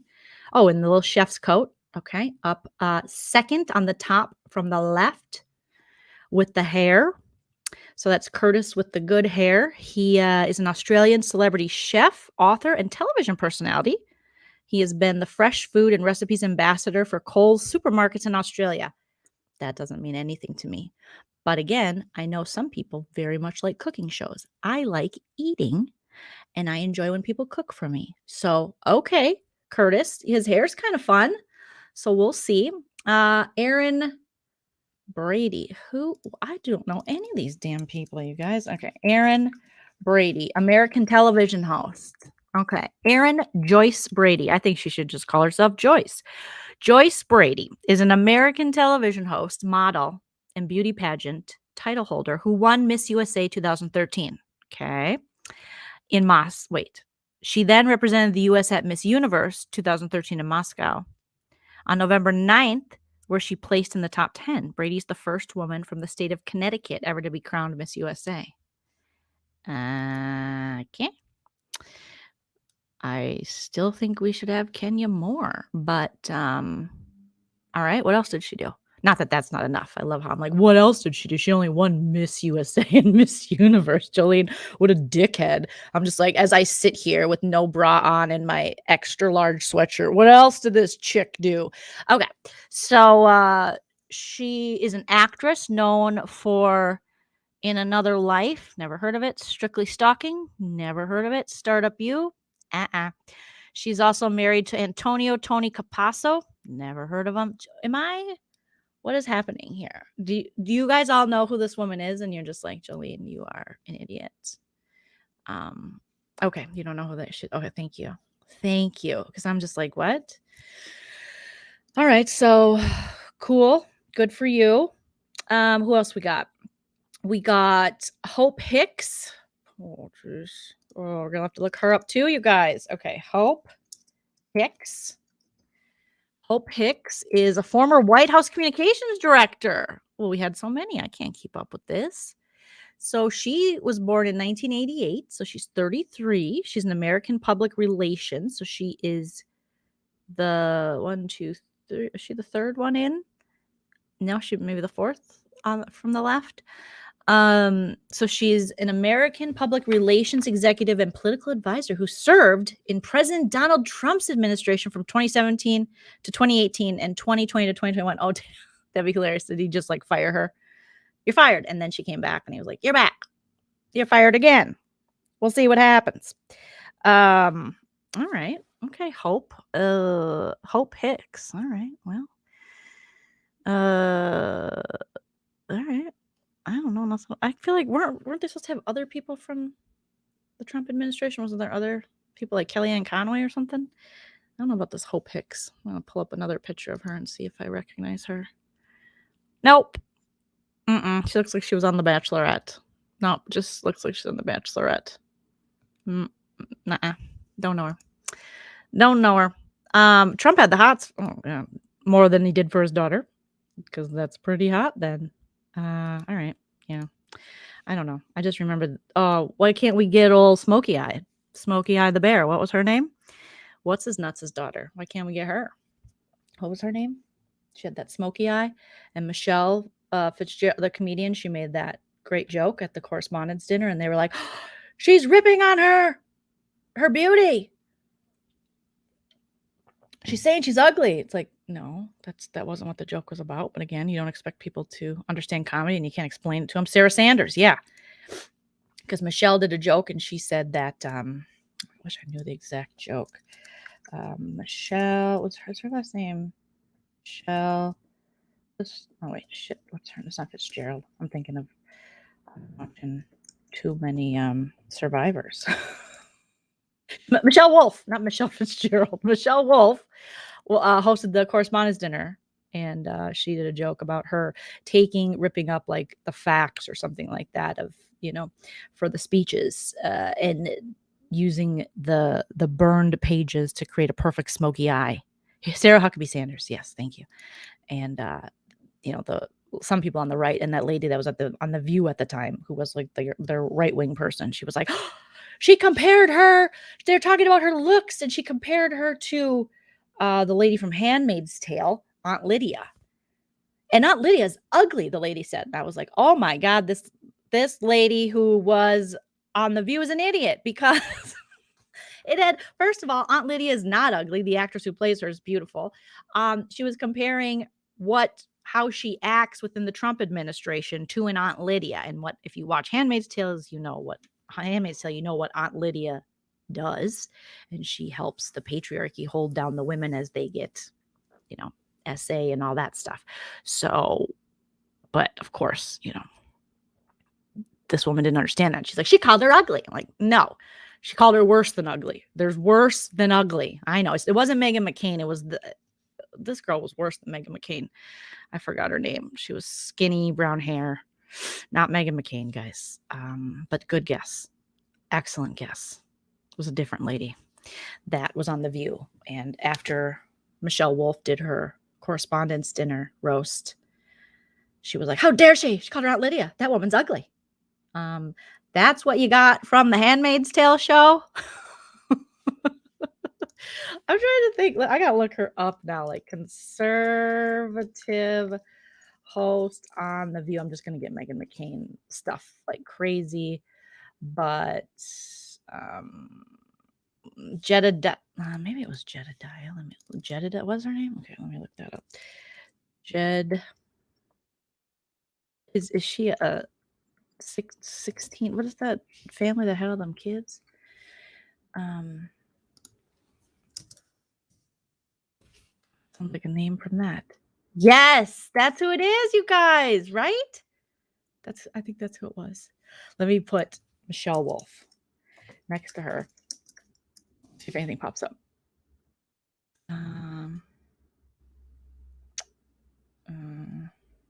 Shoot.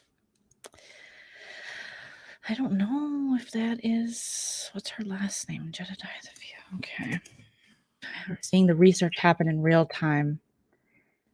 I think it was her. I think it was this lady. Was it? Yeah, it was her. Not smart. That was not good. Yep. Thanks, guys. Yeah, not Abby. Abby was like sweet. She was, sweet and, you know what I mean? Like nepotism, but just Abby just looked like she had big deer in headlights eyes all the time. Like, right, Megan? And Megan's like, huh? But no, it was this lady.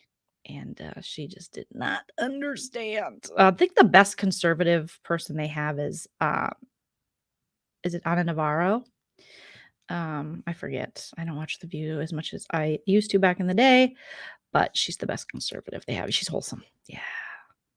And then Sarah Haynes is on it now. So, yep. Okay. So I digress. All right. So let's get back into this. So Jillian Michaels, the trainer. I used to do the Jillian Michaels workout. I was in the best shape of my life when I did a Jillian Michaels workout. I made Nana do it. I didn't know that Nana had a bad hip at the time. I felt bad. Nana was like, I don't want to do this. And then she flashed me. It was a moment I'll never be able to get out of my mind, unfortunately. But that's what I get for forcing my mom to do these workouts with me. Because at the time I was in Minnesota briefly. And I just needed someone else to do it with. And poor Nana was like, needed a new hip. She was doing it still, but we didn't know, that she needed a new hip. She was like, I'm sore. And I was like, come on, Nana. But it was like the 30-day something that we did. And I was in such great shape. But yeah, Jillian Michaels, I'm not sure. Like, I like her for the fact, I don't know if she's said problematic things in the past, but I like her for the fact that she challenged Andy Cohen. She's one of the few women who has really challenged Andy Cohen and been like, I don't like the way you treated me. And I kind of like that. So, and she's a big personality. So she is if she's in the house, I never even considered her. So, I mean, yeah, Ana Navarro. She's fantastic. Jillian going for home first. I think she's not going to be very good at making alliances. We'll see. But she's got to go home first due to my ab argument.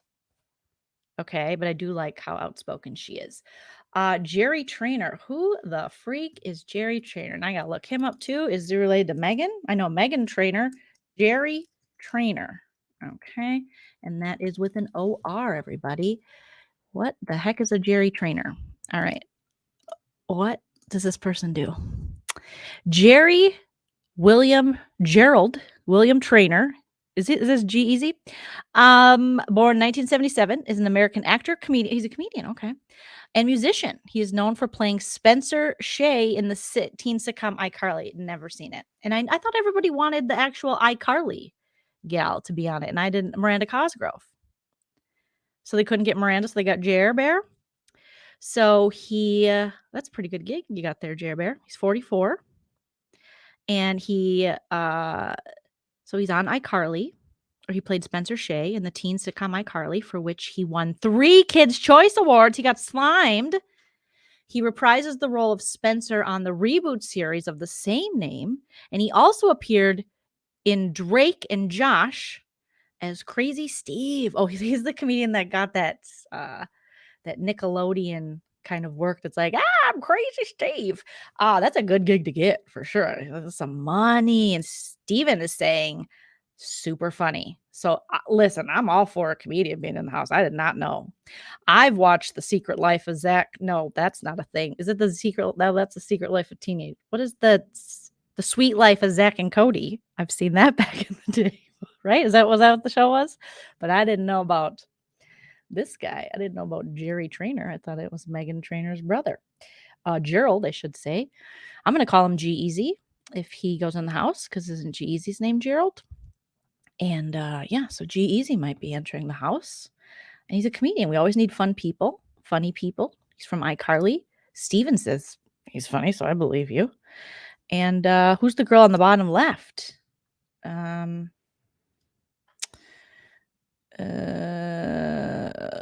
the bottom row left of Shakari. That's Tiffany Pollard. I love New York. Okay, so then after Jerry, I know Lamar Odom. That'd be pretty epic. We get a lot of good Kardashian talk, possibly, maybe, considering Khloe Kardashian has been all over the news now for the Tristan Thompson stuff. And I mean, she had such a great fall as our favorite Kardashian to our what the frick happened to you Kardashian.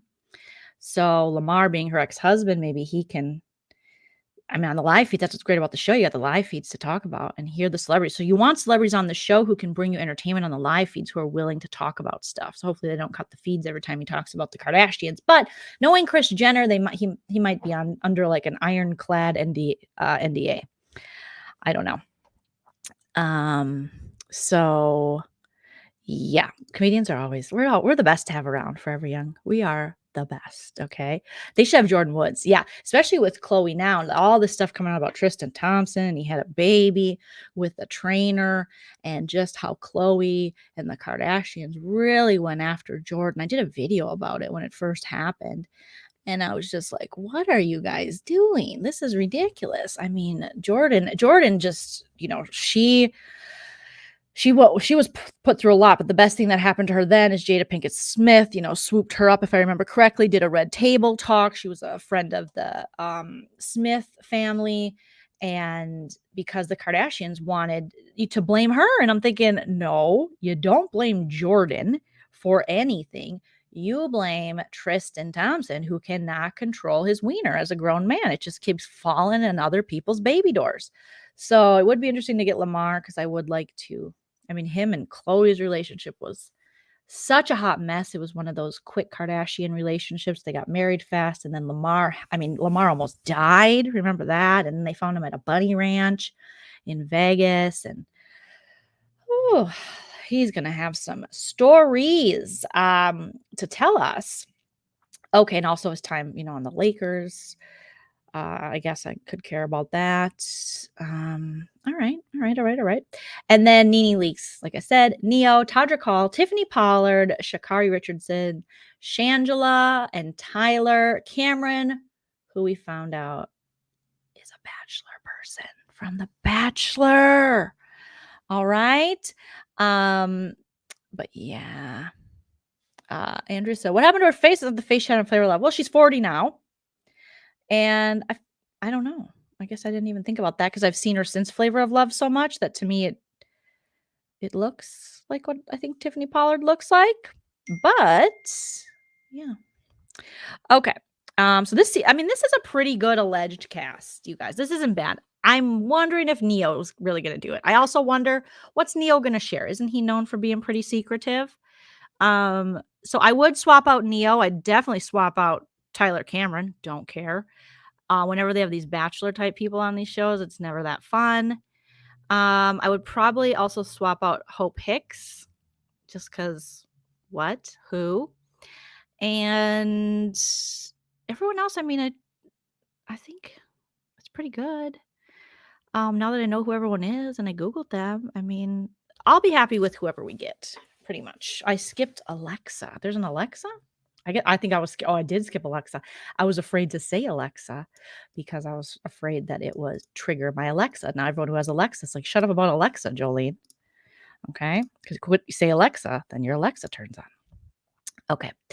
Alexa Penavega, is that her last name? Am I saying it right? Penavega is an American actress and singer. She's known for, this is the top left corner, known for her roles as Carmen Cortez in Spy Kids film series and Julie Corky in the 2004 film Sleepover. In 2009, she starred as the title character Ruby Gallagher in the ABC family series Ruby and the Rockets. Was I too drunk to remember these things? Because I don't remember, none of that made any sense to me.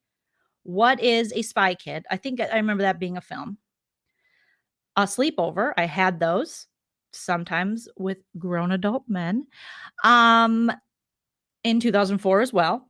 And then in 2009, some family series called Ruby and the Rockets. Never heard of it.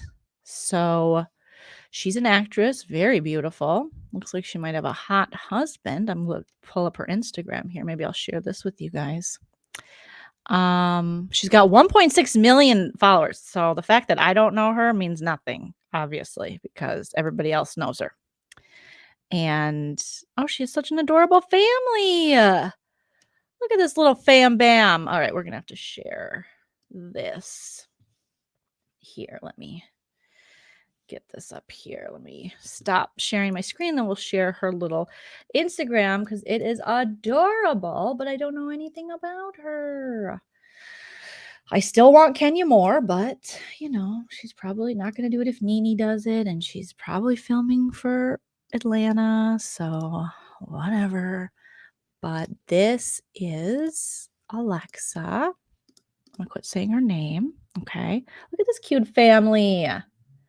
So she says, Feliz Navidad, celebrating Jesus and family today. May your day be blessed and full of love. So she's got 3 little cuties and a cute husband. Do you guys know about her? She's married to Carlos Vega, and they combine their last names. Shut up. That's so cute. Sometimes we are the Lunzer Hernandez clan over here. So I love that. They combined them. That is so cute of them. Okay. And Carlos Vega is who? I am such a dork. I don't know who anybody is. Okay. Wait. He's an American actor. He's so cute. And he starred on the Nickelodeon series Big Time Rush as Carlos Garcia. See, when these shows were on, I was getting wasted in bars. Yeah, because he's 32, so he's younger than me. He's only 5'6", which I'll forgive him. Okay, so these Nickelodeon shows, I was getting tanked. I remember Bug Juice. You remember the first, well, it was like a Bug Juice doesn't come in a Bug Juice, and it was a reality show about kids going to camp. You can find those episodes of Bug Juice on freaking YouTube, and don't think I haven't binged them while trying to work, for sure. Bug Juice was the shit. Bug Juice was late 90s, early 2000s, a literal reality show about kids going to camp, and I was a teenager at the time. So I thought, this is amazing. So yeah, Bug Juice, I remember that on Nickelodeon. I'm old enough to remember you can't do that on television. Was that on Nickelodeon? Maybe not. What else was on Nickelodeon? I don't even remember what was on anything. Okay, so he was on the Nickelodeon series Big Time Rush as Carlos Garcia and is a member of the boy band Big Time Rush. What is a Big Time Rush? Is it like a Backstreet Boy, an NSYNC, a 98 Degrees, a New Kids on the Block? Is it one of those Mormon brothers, the Jonases? He was also the host of the network game show Webheads. Nope. He currently voices Bobby Santiago in The Loud House. Wait. Oh, wait, no. I don't even know what that is. All right. Well, I really am old, you guys. What the frick? Okay, you guys loved Bug Juice. Oh my God. Go. Okay, let me see if I can pull it up here for you guys so you can see. Bug Juice. It does it. It's like making friends, spending time on Bug Juice. A Bug Juice. And you could find episodes on YouTube. Okay, let me pull it up. They need to bring Bug Juice back. Actually, no, because I don't want kids being filmed at camp. And now watching that as an adult would be creepy. But okay. So Bug Juice is a Disney Channel reality series that premiered on February 28th, 1998. So I was a teenager. The series focuses on 20 kids and their experiences at summer camp. Dude, it was so good. It was so good. And going back and watching it, and it'd be like, I never really wanted to go to camp. My brother went to camp, my friends went to camp, but I was like, ew. But a lot of people went to camp. A lot of people had their first kiss, their first love, their first crush, their first this, that, and the other. But I was like, I could do that indoors. You know, I could have all that in like a movie theater or something. Bug Juice. I want to pull up a picture here. TV show. Bug Juice. I just remember the theme song. It's just amazing. I wish that I gotta find the okay. So here is okay, and then older counselor. Oh, so it ran from 1998 to 2002. Okay, I'm just gonna pull up the IMDb on this baby. No, I need a picture. I'll open this up in a new tab. And oh my God, one of their counselors' name was Rhett. And Rhett was like a wet blanket. I could never be a camp counselor because I don't know. It's the same reason I couldn't be an RA. Like, I'd be like, do whatever you want. Okay, here we go. Let me share this with you guys. Okay. But Rhett was like, okay, guys, we gotta go to bed. It's 8 o'clock. Let's all make our friendship bracelet and let's hit the hay. And I'd be like, who wants to smoke cigarettes in the back? No, not with the kids, but I would go to the other counselors. I'd be like, get to bed. I got to go party and make out with hot counselors. I don't have time for this. So this is one of the press pictures for Bug Juice. I don't know why it's just the dudes, but they have their dudes cabin and the girls cabin and then the boys, everyone's just like going through puberty and a teenager. And then you have like different age groups and you got the little guy that's hanging out with the older kid. He's like, yeah, I'm going to kiss somebody. And they're like, you're not going to kiss anybody, Joey. And he's like, I might. And then he, parts his hair down the middle. It's just such a great time for television, the 90s.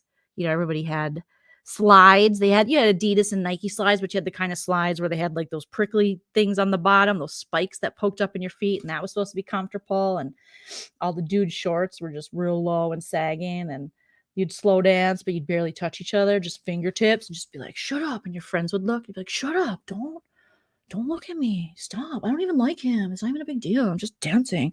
But then there became that whole grinding movement where then you were just like, baby, when we're grinding, I get so excited. And then people were grinding on each other. So then you see the counselors like watching, it's like grinding on each other. Oh my God. This is a flash from the past. Yes, Hey Dude. Hey Dude. That was also a good Nickelodeon show back in the day, you young kids. You little Gen Z baby should watch. That was fantastic. Bug Juice is fantastic. What was the one about like pancakes or something? Donkey Lips. What one was that? There was another one. There was Hey Dude. And then there was a character with donkey lips. Of course, I had jelly slides. I had jelly shoes back in the day. Of course. There was another show in addition to Hey Dude. See, a lot of you didn't go to camp. That's why we're here on YouTube, because we didn't get enough fresh air. We were indoor kids. So all the indoor kids went to YouTube. Salute Your Shorts. Oh, Renee, it's like we're soulmates. Yes.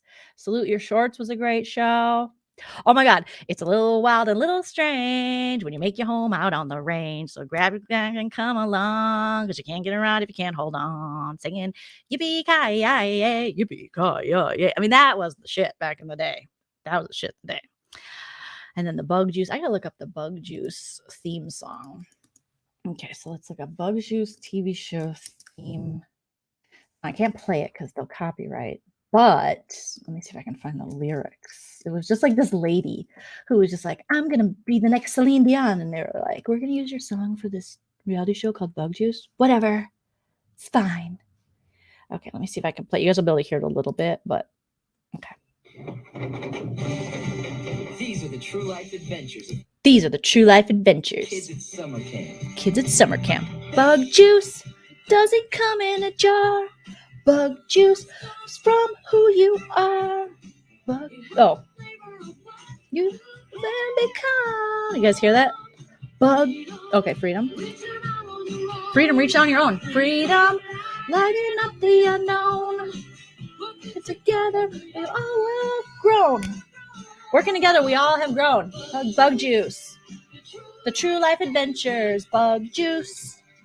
Real kids making friends, having fun, getting fingered. No, they didn't. On Bug Juice. Yeah. Oh my God. What? Wow. Just teenagers at camp. That's all it was. Just teenagers at camp. Okay. I remember those lyrics because I don't know. I remember commercials and weird lyrics, and that's what takes up my brain space instead of math or basic fractions. Instead, I remember old commercials and the song lyrics to Bug Juice, making friends.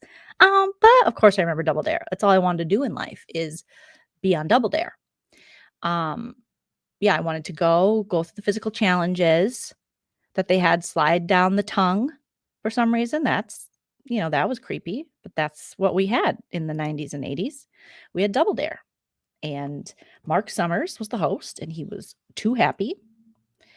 And kids would go through an obstacle course to collect flags, and they would have to pick a giant nose full of whipped cream that was green.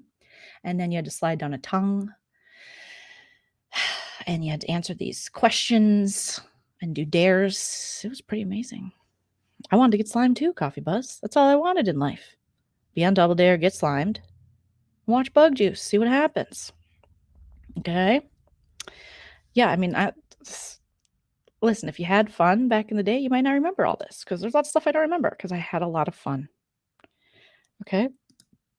Pee-wee's Playhouse? Yeah, loved it. Cherry? Yeah, my favorite television character of all times. Very underrated, Cherry was. Okay? It was an amazing show. Pee-wee's Playhouse was amazing. I watched Fraggle Rock, which I believe was on HBO at the time. So when we would get HBO, or my dad would get one of those pirated cable boxes, allegedly. He had that, allegedly. Then I could watch Down with Fraggle Rock. Down with Fraggle Rock. So yeah, I remember Blossom, Punky Brewster. For sure, Sarah. Blossom was my spirit animal. I had Nana buy me Blossom hats. And there are tons of pictures of me in hats with the full brim all the way around with scarves tied around them like Blossom used to wear. Okay. Word of the day is Bug Juice. Yes. Dinosaurs. That was such a good show. And you had the little baby, not the mama. And you would hit the dad. And that was on your TGIF back in the day when you didn't have social media. Your parents were out at the bar or they were doing something else. They were busy. So they put you in front of TGIF Friday, which was ABC. And they had Boy Meets World, Dinosaur, Not the Mama, I don't know if just the 10 of us was on then. All kinds of shows. You would sit there and you would just wait for Friday night. You had Family Matters. So you could see Urkel. And I had the Urkel doll do the Urkel. And you would wait for TGIF for Friday night. So your parents could put you in front of the television so they could do whatever they do. And you just loved it. So that's what happens. Okay. Yeah, I literally, if you're a young millennial, you probably don't remember. If you're an old millennial, you remember. Okay. Step by Step. Oh, that was the shit. Suzanne Summers, the guy from Who Shot JR or whatever his name was. Our parents' generation actor. He was the dad. It was like the modern day Brady Bunch. They joined together to combine their families. And it made you believe. I talked about this with someone on YouTube that maybe it was Chell, that there were roller coasters in California on the ocean that were like these big, like Disneyland roller coasters, which there are in certain like piers or stuff, like in San Diego, but there's not really awesome roller coasters, I should say, on the ocean that I know of. Yeah, they all came together. They had a lot of shows like that where the families were just huge, where they came together. With, each marriage brought a healthy dozen. Just the 10 of us was such a good show. Do you remember the show From Rags to Riches? This is real old. You'd have to be a old ass millennial or a Gen Xer to remember this. But Rags to Riches was an 80s show. I was very, very young when this was on, but all the girls in there, I think they were all adopted. Just this group of teenage to adolescent to teenage orphans who were just so cool, and they were adopted by a rich person. And I don't even remember much about the show other than I really liked it for some reason because it just had all these great. I was such a young little girl, and so just watching, when you're that age as a little girl, you just love watching teenage girls. You're like, oh, they're so cool. And so Rags to Riches was the shit. I still watch Sabrina the Teenage Witch, Lulu on Hulu. Lulu on Hulu. I'll go usually around Halloween. I do a Sabrina the Teenage Witch rewatch. I also watch The Chilling Adventures of Sabrina, and obviously Buffy the Vampire Slayer all the time. But the old Sabrina with Melissa Joan Hart is really funny. It's silly, it's stupid for sure, but it has some great moments. It has some great actors in it. And Nell Scovell, I mean, she's amazing, and she created that show. So yeah, I definitely watched that. Yes, Patrick Duffy was the dad. Was he JR? Did he get shot by JR or was he JR? I don't remember. Party of Five was a show in the 90s with Neve Campbell, who's now in Scream 4, that just came out that I haven't seen yet. Is it Scream 4? Scream 14, I think. With Scott Wolf, who was like the hottie patati of the mid-90s, one of them. And Lacey Chabert, I think. She was on Mean Girls, the movie. That was the show, like Thursday nights or something. I remember my soccer team, we all would be like, we would have to, if we had big games, we would have to carb up and we'd have dinner at someone's house and everyone would show up. And for some reason, it was always on Party of Five night and people were taping it. They're like, I got to get home for Party of Five, or we got to watch Party of Five. I'm taping Party of Five. So you set the VCR to tape Party of Five because you had to know what was going on. And it was these kids, the family. Yes, Matthew Fox was in it as well from Lost. And they were left. Their parents died. I forget how. Maybe a train accident. Maybe they just left. I don't know. But they were dead. And Matthew Fox, the oldest brother, was left to raise Scott Wolf, Neve Campbell, Lacey Chabert, and little baby Owen, the littlest brother.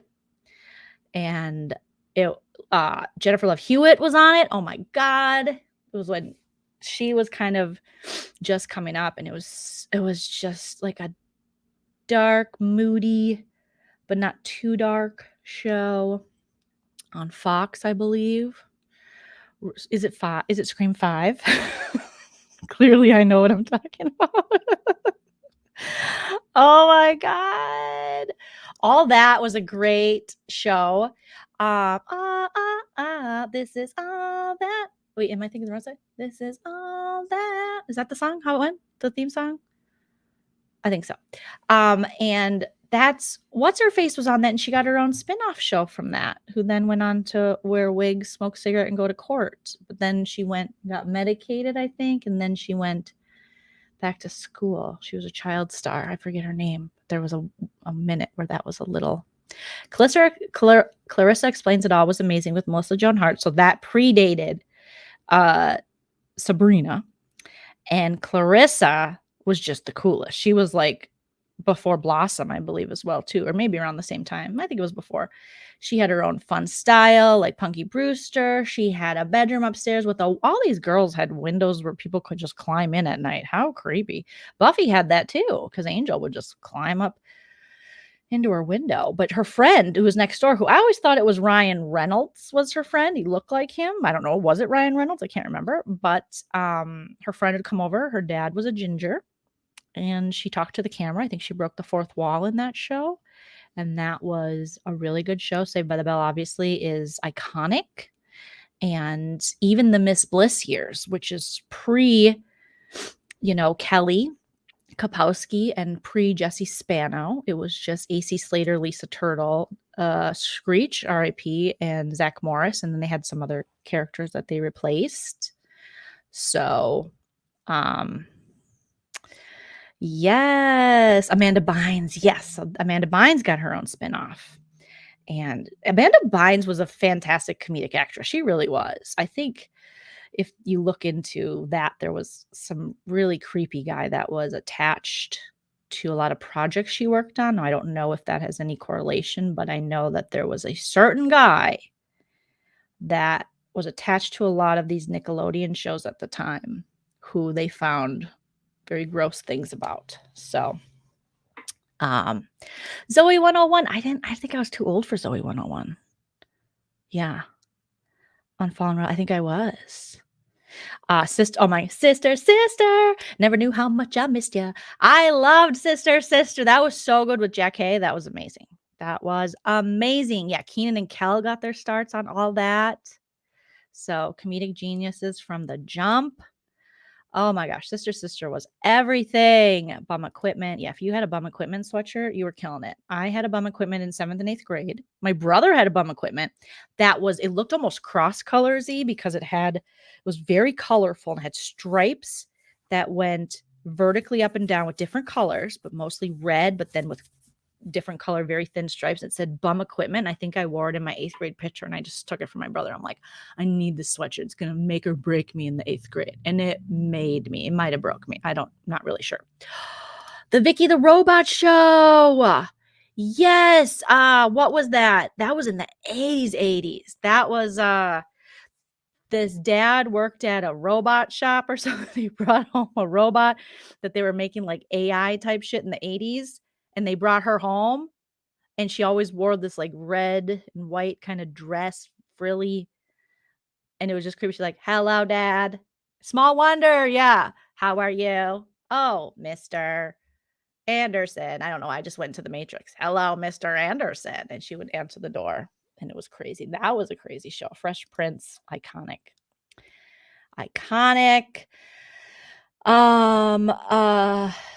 Yeah, Amanda Bynes was such brilliant at such a young age. She was just funny. She was doing monologues on her show. Like, that just sucks that Hollywood can break these young kids this way. There was another show, Andrea's saying, called On Our Own, which was like the black version of Party of Five. It had the entire Smollett family. Really? What channel was this on? I never watched it. I never even knew about it. Oh, Princess, we must share throwback pictures and compare them. I have a picture with my brother in my bum equipment sweater. I'm telling you, if you had bum equipment, you were doing the early 90s right. Late 80s, early 90s correctly. Okay, if you were old enough to be cognizant of your fashion and you had some bum, I don't know who bum equipment, what designer made this shit up, and why we thought wearing a sweatshirt that said bum equipment was the shit, but we did. We did. And we wore it. Okay. Early 90s, if you had that, if you had cross colors, if you had jabots, your parents were working overtime. Okay. They were doing really well because I begged my parents for jabots. Hypercolor, yeah. And then it would change with your body heat, the colors of the shirt. They should bring hypercolor back because tie-dye was all the rage through the Panakuchen. So On Our Own was on ABC. What year, Andrea? Yeah, the name Lulu, it sounds like something else, but it was, say hello to your friends. Yeah, Latavia. Babysitters Club. Say hello to the people who care. Nothing's better than friends. Babysitters Club. Because you know that your friends are always there. Remember the song? Anybody else? And then you could read the Babysitters Club books. And then they had a movie. And then they had a TV show. And I always wanted to be Claudia. I like Stacy too, but she had diabetes. And I feel like that would be too hard because I think she had to take insulin. But I always thought being Claudia would be so fun. I thought being Marianne would be lame AF because it was like Logan loves Marianne. Who cares? I didn't want a boyfriend. I wanted creativity. Claudia could paint. She was stylish. She was funky, So, yes. Tell me what Babysitters Club character you guys wanted to be in the chat, if any, or you wanted to make your own. Okay. Full House, R.I.P. Bob Saget. That was it. Jinko and Big Dog. Oh my God. Remember the shirts that were like, what did they say? They were like co-ed naked volleyball, and now people's dads wear them, people's middle-aged dads. But oh my God, yeah, you had the Big Dog t-shirt. Oh my gosh, that takes me back. Okay, so On Our Own was 94.9. I don't think I've ever seen that show. That's crazy. Yes, you can get the box sets of Babysitter's Club from the Scholastic Book Club, or there was that thing, the form you would get in class for your books. Was it Scholastic? And then you could like select your books, kind of like Columbia House when they used to rip you off for CDs, and you would check the little boxes or do the little stamps.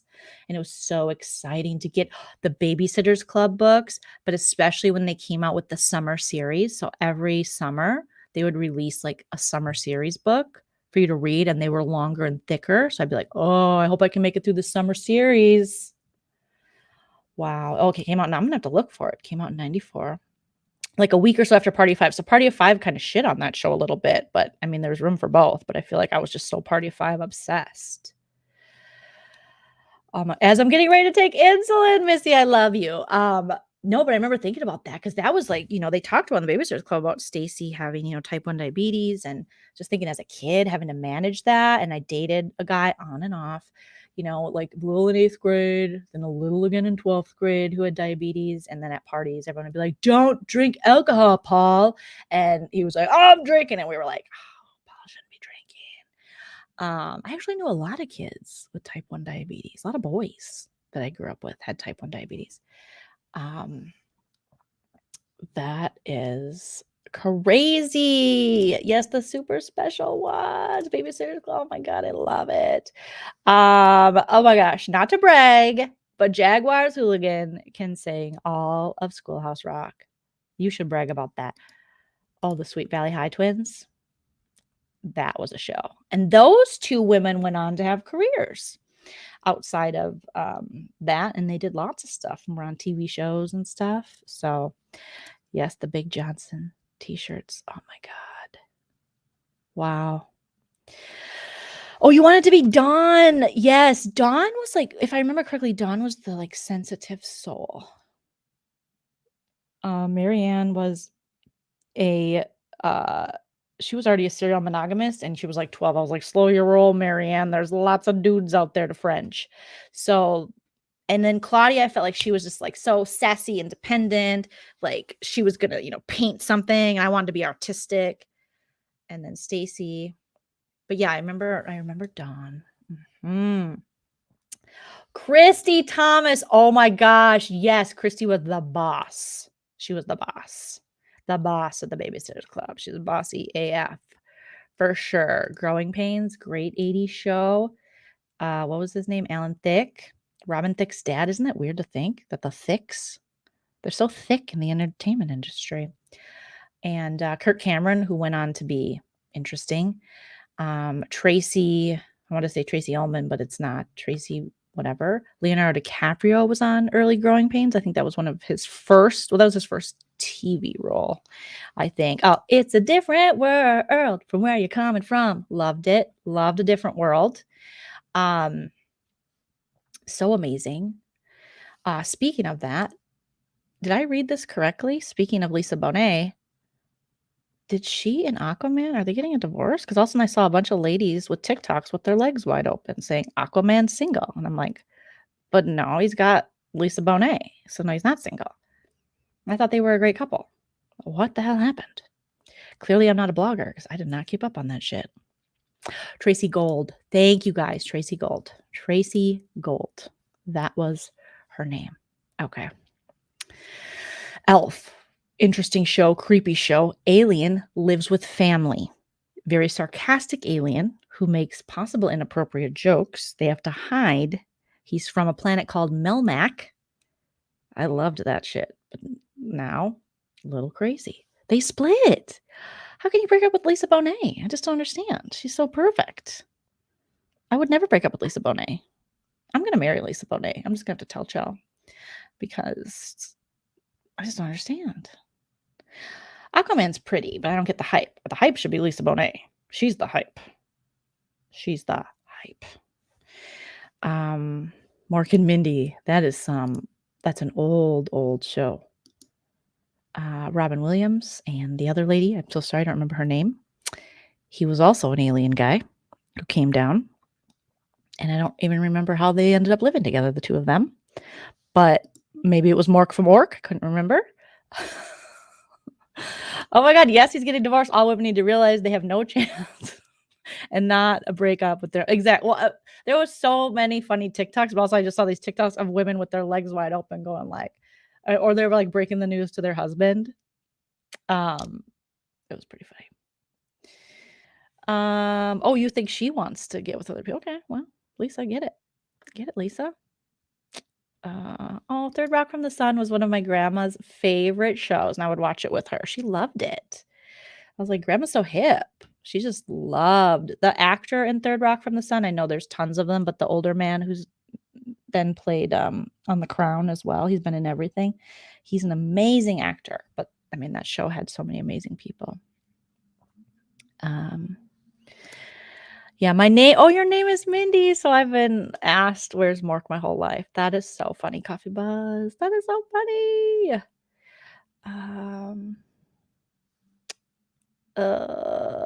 You can't think of. I know, it's hard. It's hard, Forever Young. It is hard. Dr. Quinn, Medicine Woman. I never watched the show, but I always thought the name was so interesting that I'd be like, Dr. Quinn, Medicine Woman. When me and Chell first met, I think we named my boobs.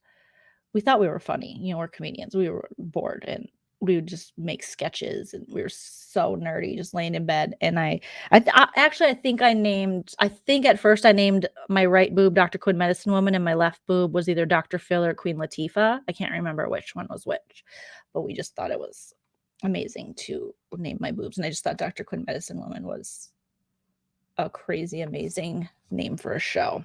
Did I watch Herman's Head? Did I? Of course, watch Herman's Head.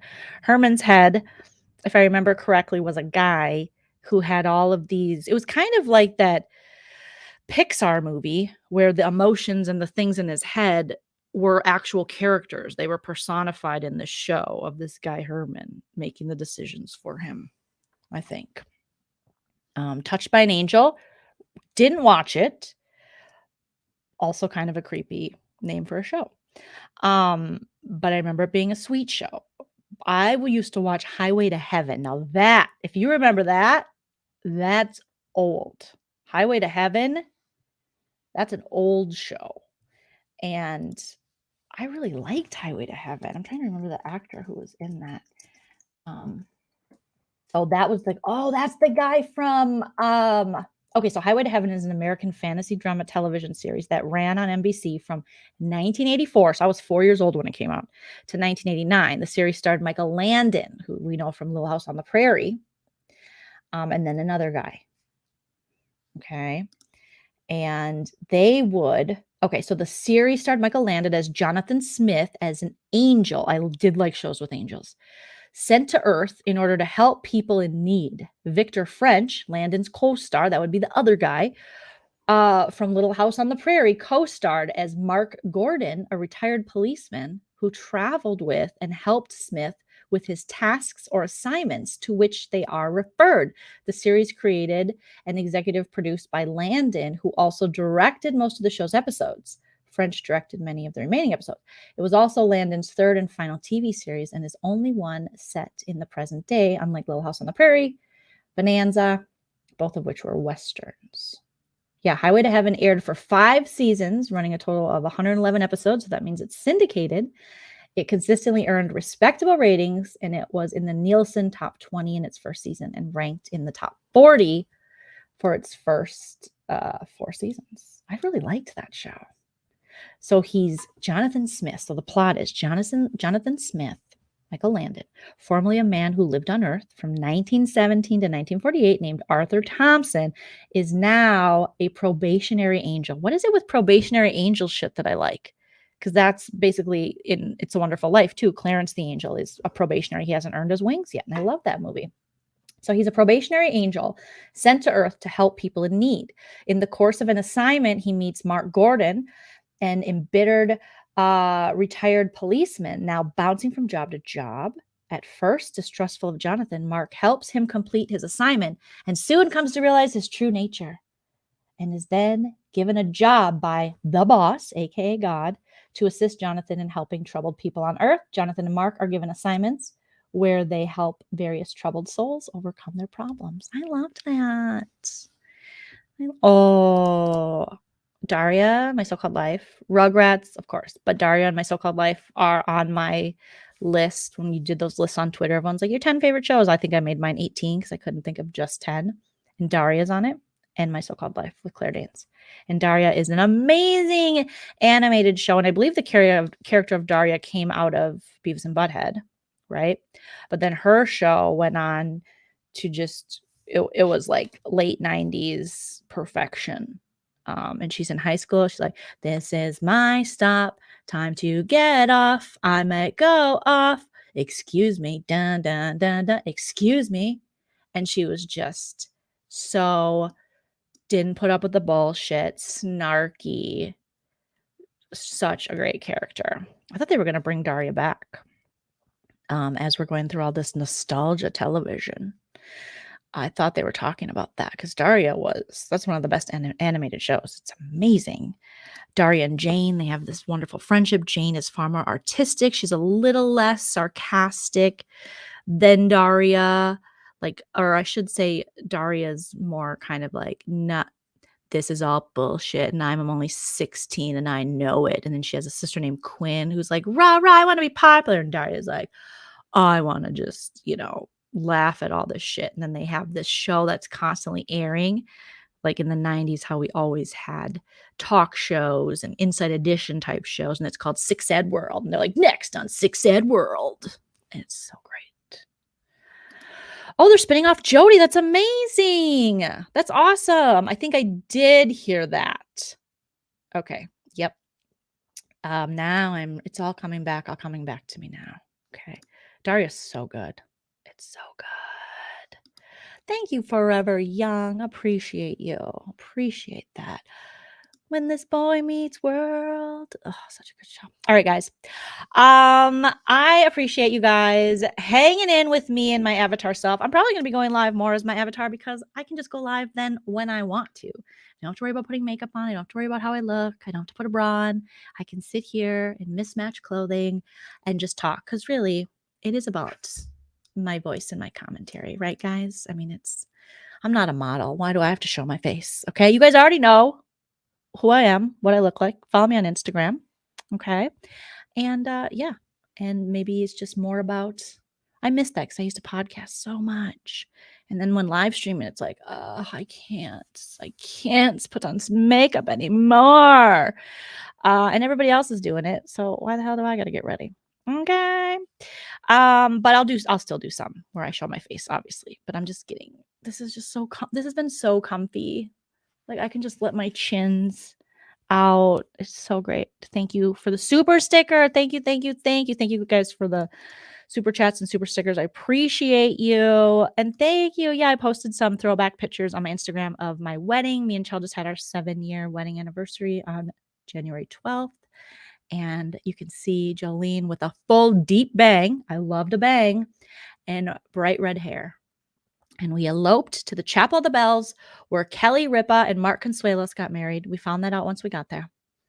And I had a little $99 dress from David's Bridal. And Chell had a bow tie and a sweater and dress pants. And it was the most perfect day. And a conspiracy theorist guy who used to work at Area 51 drove us in the Uber to get married and told us, I worked for Area 51. And we were like, cool, buddy. He's like, most people ask me about it.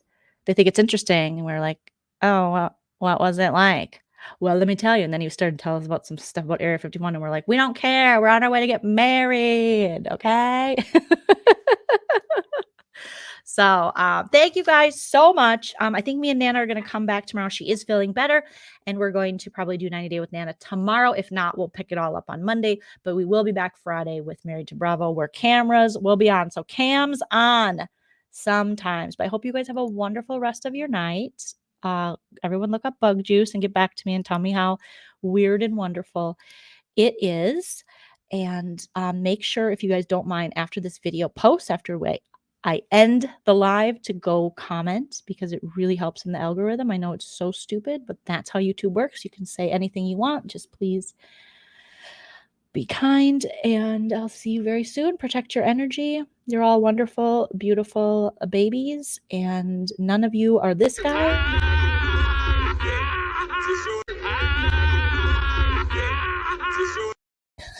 And I had such a fun time with you guys tonight. So let me know if you want me to do more lives like this, and I'll talk to you guys soon. Bye. If you like what